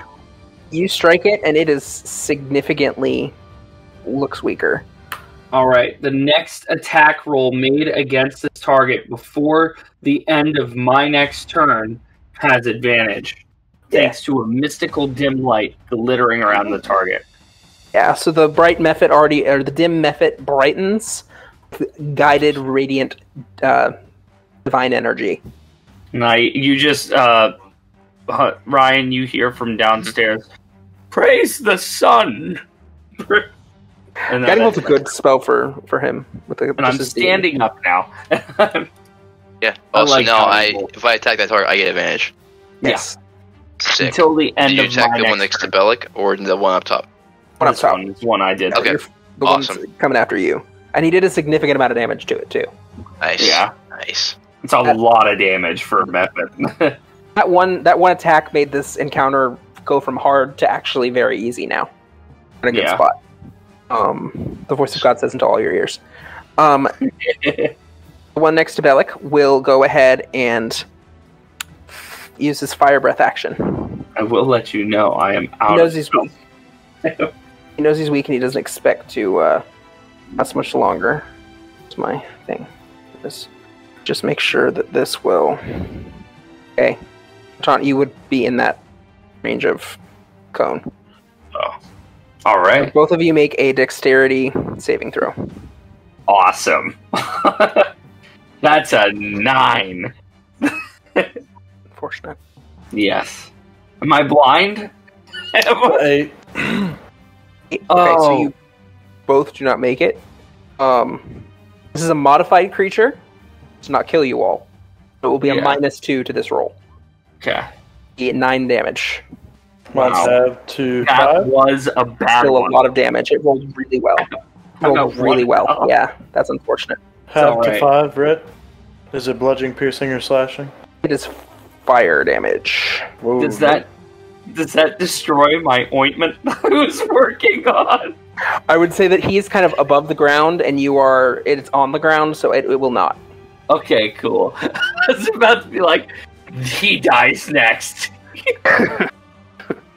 All right, and then this other one, see what he can do. He'll go 5, 10, 15, 20, 25, 30. He will make a claw attack on Booker. Okay. That misses. Thank God. That misses very much. Remember, guys, it doesn't matter if you go down. I spare the dying. It just I matters if will you save you. go down. It just matters if I go down. All right. Booker Savage, it is your turn. Okay, I think it's dagger time. Let's roll it. Ooh, unnatural 20. I've been rolling really well tonight. Yeah. No, you stab it. Roll your damage. You have Okay, an 5 advantage. slashing. Oh, that's sorry. I do have actually. I do Might have have a advantage, nat don't I? 20, but Yeah, just roll it again, I just mean, to see I if you have a get crit. that. But Okay. okay, yeah. All so right. no. Crit the other The direction. advantage counts. At least we got Here's what hits. You do 5 damage. at least the nat 1's out of the way for next turn. Yeah, absolutely. Okay, yeah, it's 6 slashing. All right, it is still alive. Dagger. I believe you have a bonus action in this case. You would definitely have 2-weapon fighting, which would be just a Yeah, you're right. attack minus proficiency. Common I do bonus have that, action yeah. that people forget about. Because you are holding a light weapon. I guess if you don't have 2 daggers, but you can probably have 2 Oh, daggers. well, it turns out I do have 2 daggers. Excellent. Sick. Yeah, I will use the other dagger as a bonus action. This will just not have the extra +3 damage. Sick. Unnatural 20 as well. Hell yeah. Yeah, that hits. 3 slashing. 3 Or piercing. slashing. This little guy won't die. 3 slashing. Alright. Alec, it's your turn. I'm gonna try to hit this one next to me again. Alright. Yeah, I forgot that was a thing. We can just... I do not hit this thing next to me. This has been a rough night. Yeah. Between my 5 turns, I was 5 turns into fucking blindness. I was debating whether or not to bring the 1 magma method out or 2, Yeah. but I was like, oh, they rolled bad in the beginning. Maybe they'll roll really well in the end. Does it matter? Just non-stop bad roll. Yeah. No, Right. I mean, we're doing all right. I'm enjoying it. I like the deadly. Yeah, this is a little deadly. That's why I split it into 2 encounters, sort of. Yeah. Urton. All right. I'm going to go 5, 10, 15, 20. I can see them both, right? Yes, you can see them both. Okay. I'm going to cast Sacred Flame on the. You know what? First, who needs more help? I could use some help. I'm hurting real bad.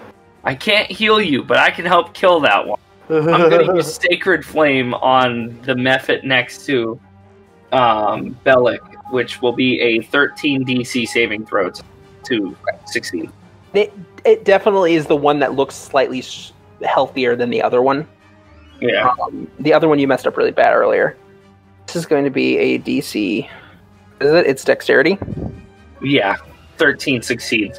Does not succeed. That is a 10. I really hope I don't blow it up. Alright, so I deal 1d8 damage, because I don't know. What's your health at? No, don't tell me. That's 8 damage. I really hope I don't blow it up. 8 damage. I can spare your life. Tristan? Yes? You do not blow it up. Thank God. It looks like it's on the edge of death. It's, yes, 8 radiant damage. I don't know if that was taken into account already. That's alright. It does not vulnerability. 10-4. Alright. Your turn. Oh, no. Uh-oh. That's not good. It's not good. Ryan, how muscly are you? Oh, what? How muscly are you? Your character. Pretty jacked. No, just average. You're just average? Yep. But Bellic, you're jacked? Yeah, I'm jacked as fuck, bro. Okay. So hear me out. The peak physical condition. It happened again. What the hell? What if you guys both grappled them, and then we killed one, and then you guys both go down, and I spare the dying both of them? So sorry, my bad. I don't know. You're cutting out hard again. Yeah. It's weird, because I haven't lagged at all tonight. But my idea is maybe you guys grapple them and bring them together, and then I blow one of them up, then the other one blows up. No, because then that could result in a really bad situation. Never mind. Yeah. Because, I mean, if you guys were to both go down off of the first one, and then the second one blows up, then you guys are both at 2 death saves. Or 1 death save. Fail. Okay. I'm here. Hopefully I don't disappear again. I haven't disappeared yet. That's a good sign. No, you have not. He recharged. So, Yes. and he has 2 hit points. He's going to attack Juice with the fire breath. Juice, will you make a DC 11 dexterity saving I throw? can try. This is somewhat for all the marbles. Oh. No! Oh, no. I'm not doubling the damage. Okay. See, I would have. Do it. Absolutely do it. I'm all down for a fucking fair campaign. If my character dies, I make another one. Alright, cool. So it's going to be About this on guilt, so I'll take his place. the 2. You're going to take an automatic 12 Okay. plus what I roll here, minus Oh my 2, God. minus 2. So it's actually we're at Minus 18 4. minus 4, 14 damage. That's not your remaining health and then your entire health bar, is it? No. Okay, cool. I put you down But though, I right? am unconscious. Yeah. Yeah, I am unconscious. And I did, let me, real quick, I do have I have a ruling in the document that I sent out, that Yes. at risk of dying, it's more that you're severely pained. So you'll be getting Oh, yeah, I remember that, scarred in the first few sessions. Yeah, I remember reading that. Am I still here? Yeah, I'm still here. Awesome. Yeah. Yeah. Maybe not anymore. Early in the campaign, there's very little chance of death. This is because the lower CR monsters you're facing do not necessarily have the strength to KO you. Well, that was a pretty hardcore hit. I don't know. Thinking what I have planned in the first game, further attacks will trigger the death saving throws. So right now, we're going to say you have 0 death saving throws, and you don't have to roll. You're just unconscious. If you get hit with anything again, then you'll start your death saving throws. So like if this explodes, you're going to start death saving throws, and then he can. So I don't spare the dying automatically to make you good. lose. So you'd go down, and then you would be stabilized, if I'm understanding correctly. Yeah, you're automatically stabilized just because of just this creature specifically. It's a weaker version of the creature. You know, it's a small creature anyway. It's got elemental power, but that's just the ruling of what we're going with. That was in my packet. So it was. I do remember. Yeah. Next one, Magma Mephit 1. He's going to do the same thing. He's going to expend his thing. So Ryan, can you please make a DC 11 Dexterity saving throw? I certainly can.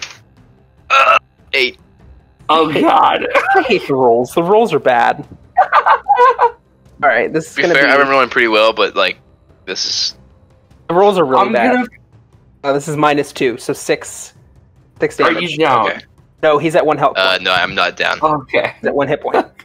Because that means we have 2 players left up, and they're both at 1 HP. This is gonna be intense, like camping. Yeah. I gave you guys, the 5 from the aid spell. I gave you the 5 from the aid spell, and I gave you the.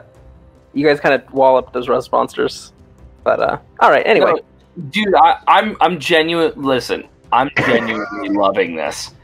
I'm a masochist. Okay, all right. I love that's fair. this. I'm a gentle. I'm somewhat of a gentle DM. But okay, don't be gentle. Great. Break you in rough. Booker Savage, it's your turn. I mean, if I was being gentle, I wouldn't have attacked Juice that second time, or Ryan that second time. So. No, I understand. I'm not being gentle, but I want to be gentle. I'm going to go ahead and attack twice with the daggers. One with the action, one with the bonus action. In retaliation to that, that's a 17 for the action attack. And that hits. For the bonus action attack, that's going to be a 11, which is what you said I needed. Both of those hit. It has 3 hit points. I think that you solidly make those. You don't need to make damage rolls on either of those. Okay. However, just do it. Total of 9 piercing. Total 9 piercing. Yeah, that solidly does it. It is sick. Dead. However, the Mephit dies, it explodes in a burst of lava. Each creature within 5 feet of it must make a DC 11 Dexterity saving throw. Don't fail me now, Dex. God damn it, 9. Okay. Oof. That was a good roll, and it's -2. So you take 2 damage. So you're down. Okay, I am down. Yeah, and you're not in Dex save. You know what I'm saying? Yeah.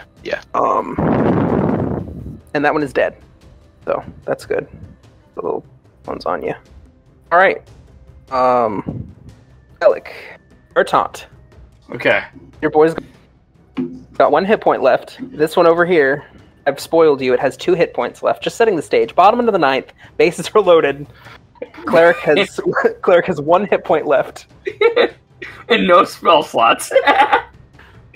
Alright, so this one up here is down, or dead, right? This one's dead. Yep, this one's dead. Yeah. Ryan is he's down. At 1 HP. Okay, he's down.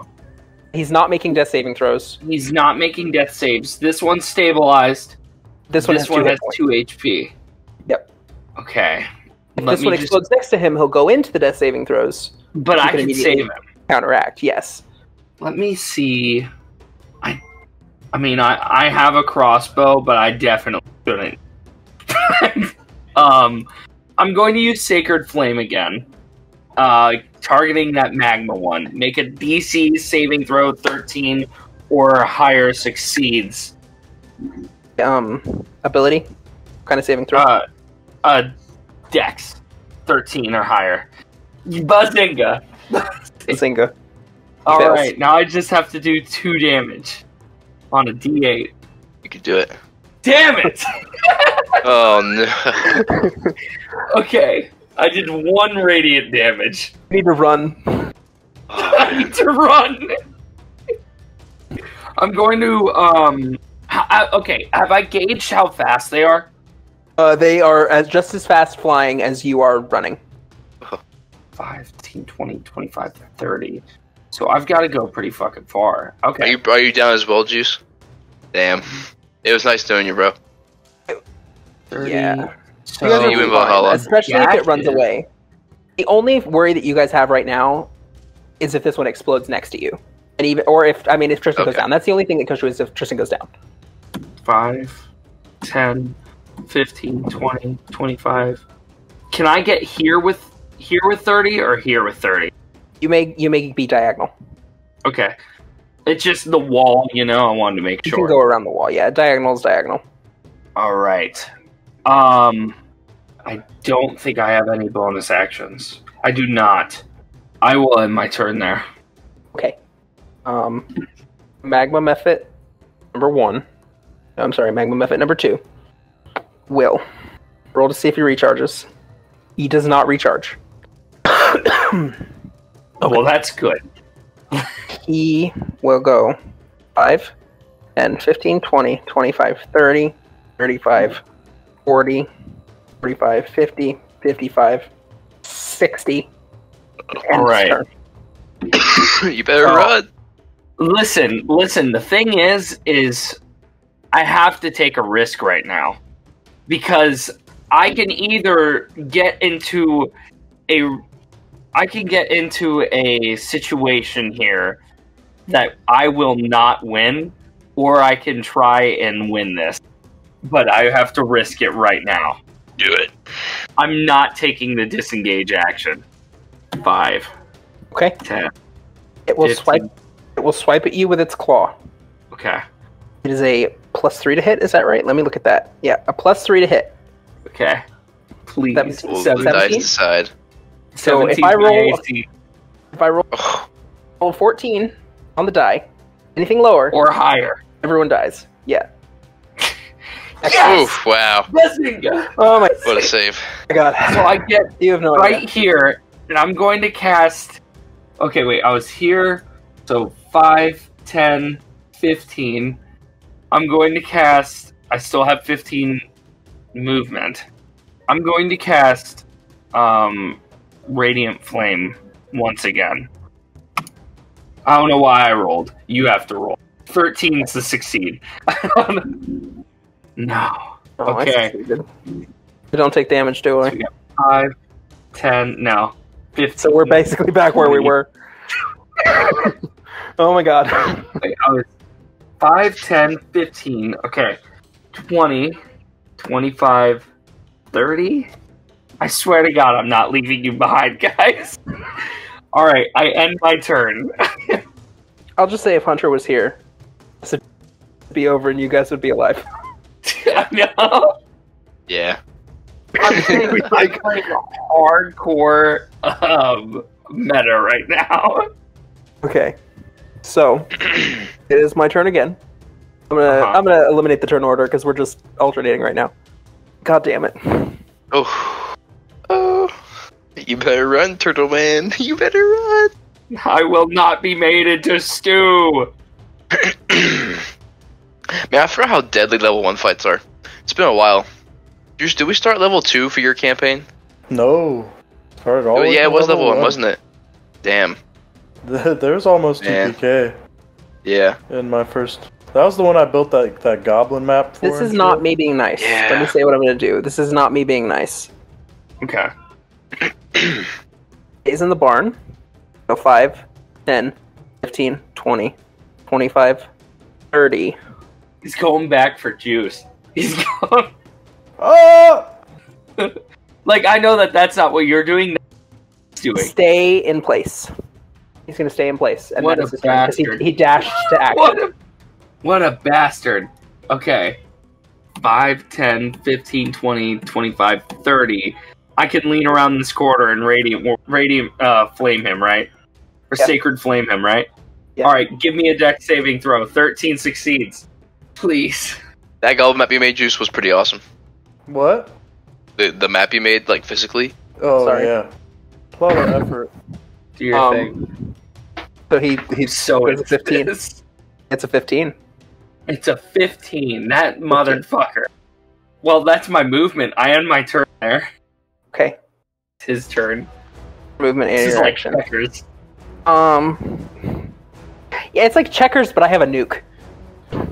Yeah. Yeah. That's the problem.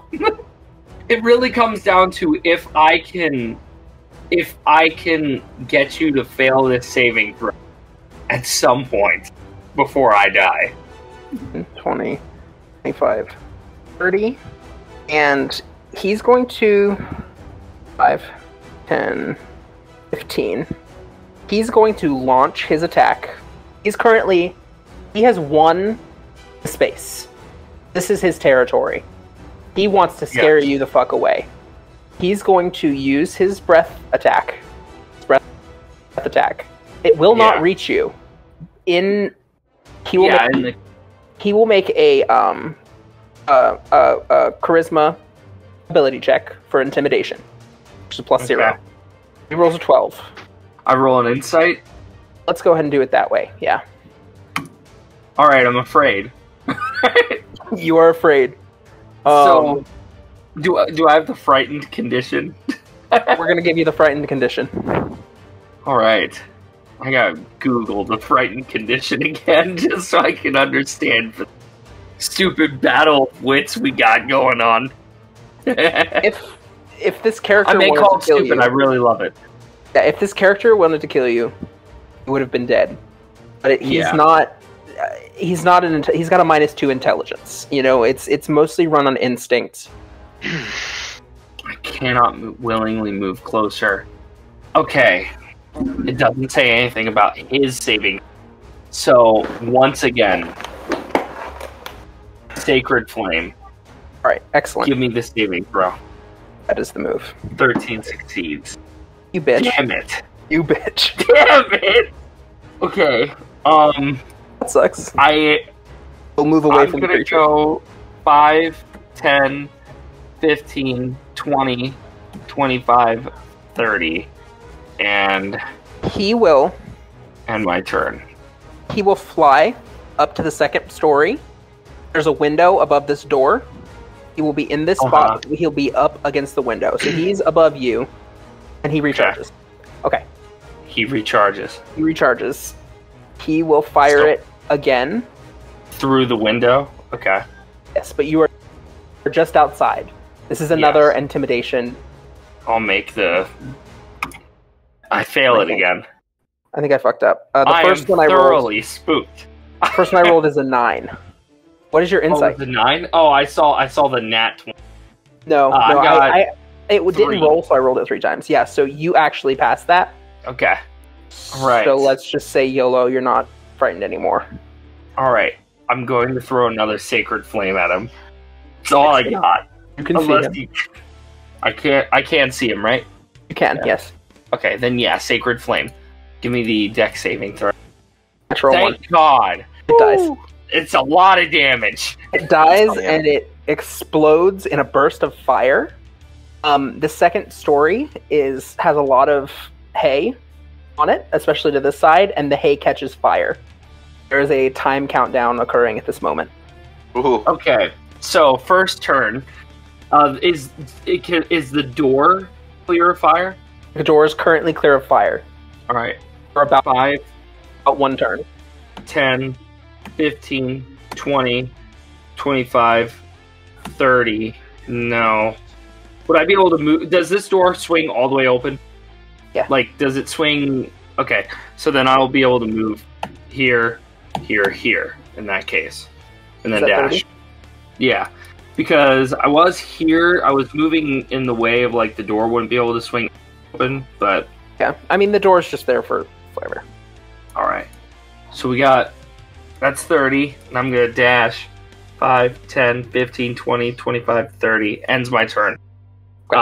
Flames begin expanding, engulfing this door, and probably around to, like, here and here. It is your turn again. Okay. I'm going for Ryan first, because he's on the second floor. Okay. I climb, I don't know where I was. I was like right here, right? 5, 10, 15, 20, 25. And then it's 20 feet up? Yes. As you are running, your foot hits something hard. Something you all didn't notice before. You look down, there is a necklace laying there. I pick it up. It's mine. Great. Free action. Yeah, free action. I pick it up and put it on my long ass neck. Okay. climb up the ladder, Right. and I think I can get. I have 5 feet left, and then dash. So that's 35 feet in half. I can't make it all the way up, can I? I'd be just at the top. You can make it all the way up. Okay. We're playing fast and loose. Okay, so I'm here. Yeah, the fire is And expanding. my turn. Okay, yeah, the fire continues to expand. 5, 10, 15, 20, 25, 30. How heavy is this guy? You can pick him up. He's a light fellow. Okay. He's I less take than him 200 pounds. I throw him over my shoulder. Honestly, And- it'd be easier for you to Tristan, throw him off the edge, force him into death saving throws, run down there, save him. I'm gonna, yeah, you know what? Oh my Yeah, that's God. what I'm gonna do. I'm gonna roll him off my quarterstaff. I'm gonna roll him off Okay. the edge. We're gonna classify that as damage. You have a death saving throw. Okay. All right. Playing fast and loose. One failed save. Failed save. 5. Okay, so I was there. 5, 10, 15, 20, 25, 30. I rolled him off. Does that end my turn? That would end your turn. It is your turn again. Okay.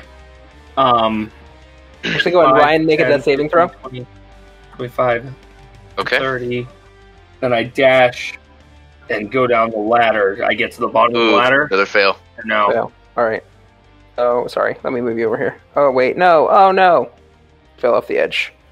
It's your turn again. Do I get down the ladder with my dash? You get down the you get down the turn with that ladder. Fast and loose. You have the space. I rushed you the run up guy. here. I just rolled off. You stabilize the cliff, him. Yep. And The Spare the fire. dying.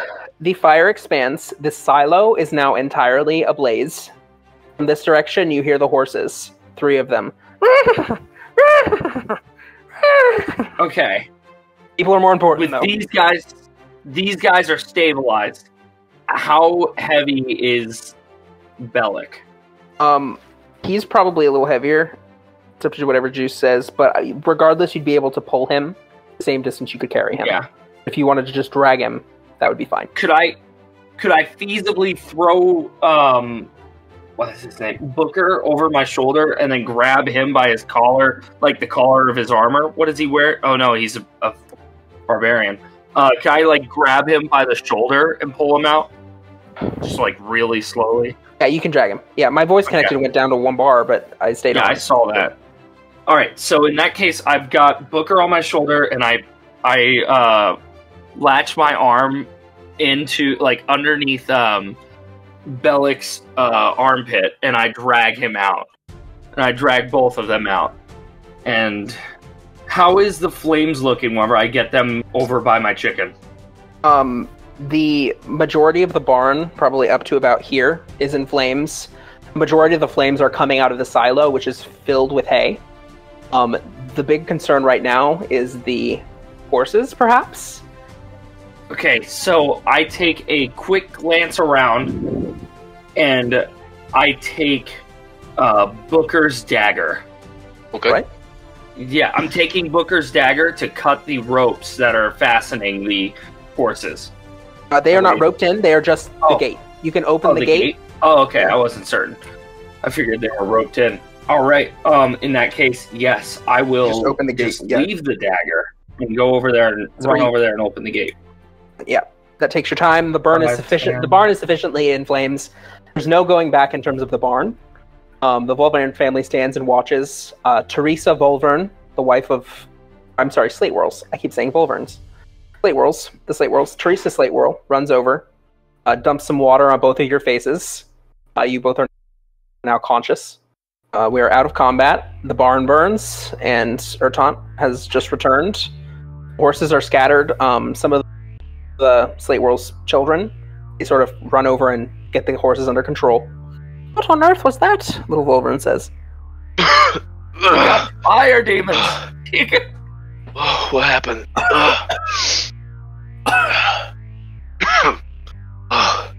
Did we get him? Your rapier's still in there. Oh, fuck. I'm sorry. I didn't see it. I didn't see it. Yeah, it was over here, stuck in the thing. And the barn burns. In the what? And the barn burns. Oh, yeah. Yeah. It does. I think we'll go ahead and... I Absolutely. look. What? I look to my party members and I say, they're never going to put this one past me. And I go over and grab my chicken and I start walking away. I'm fucking tired. Okay. Everyone in this town's already so apprehensive of me. I just burned down their barn. With that, eventually you will talk to Chantel Blythe, governess of the town. For now, the sun sets on a burning barn deep in the Outstone Mountains.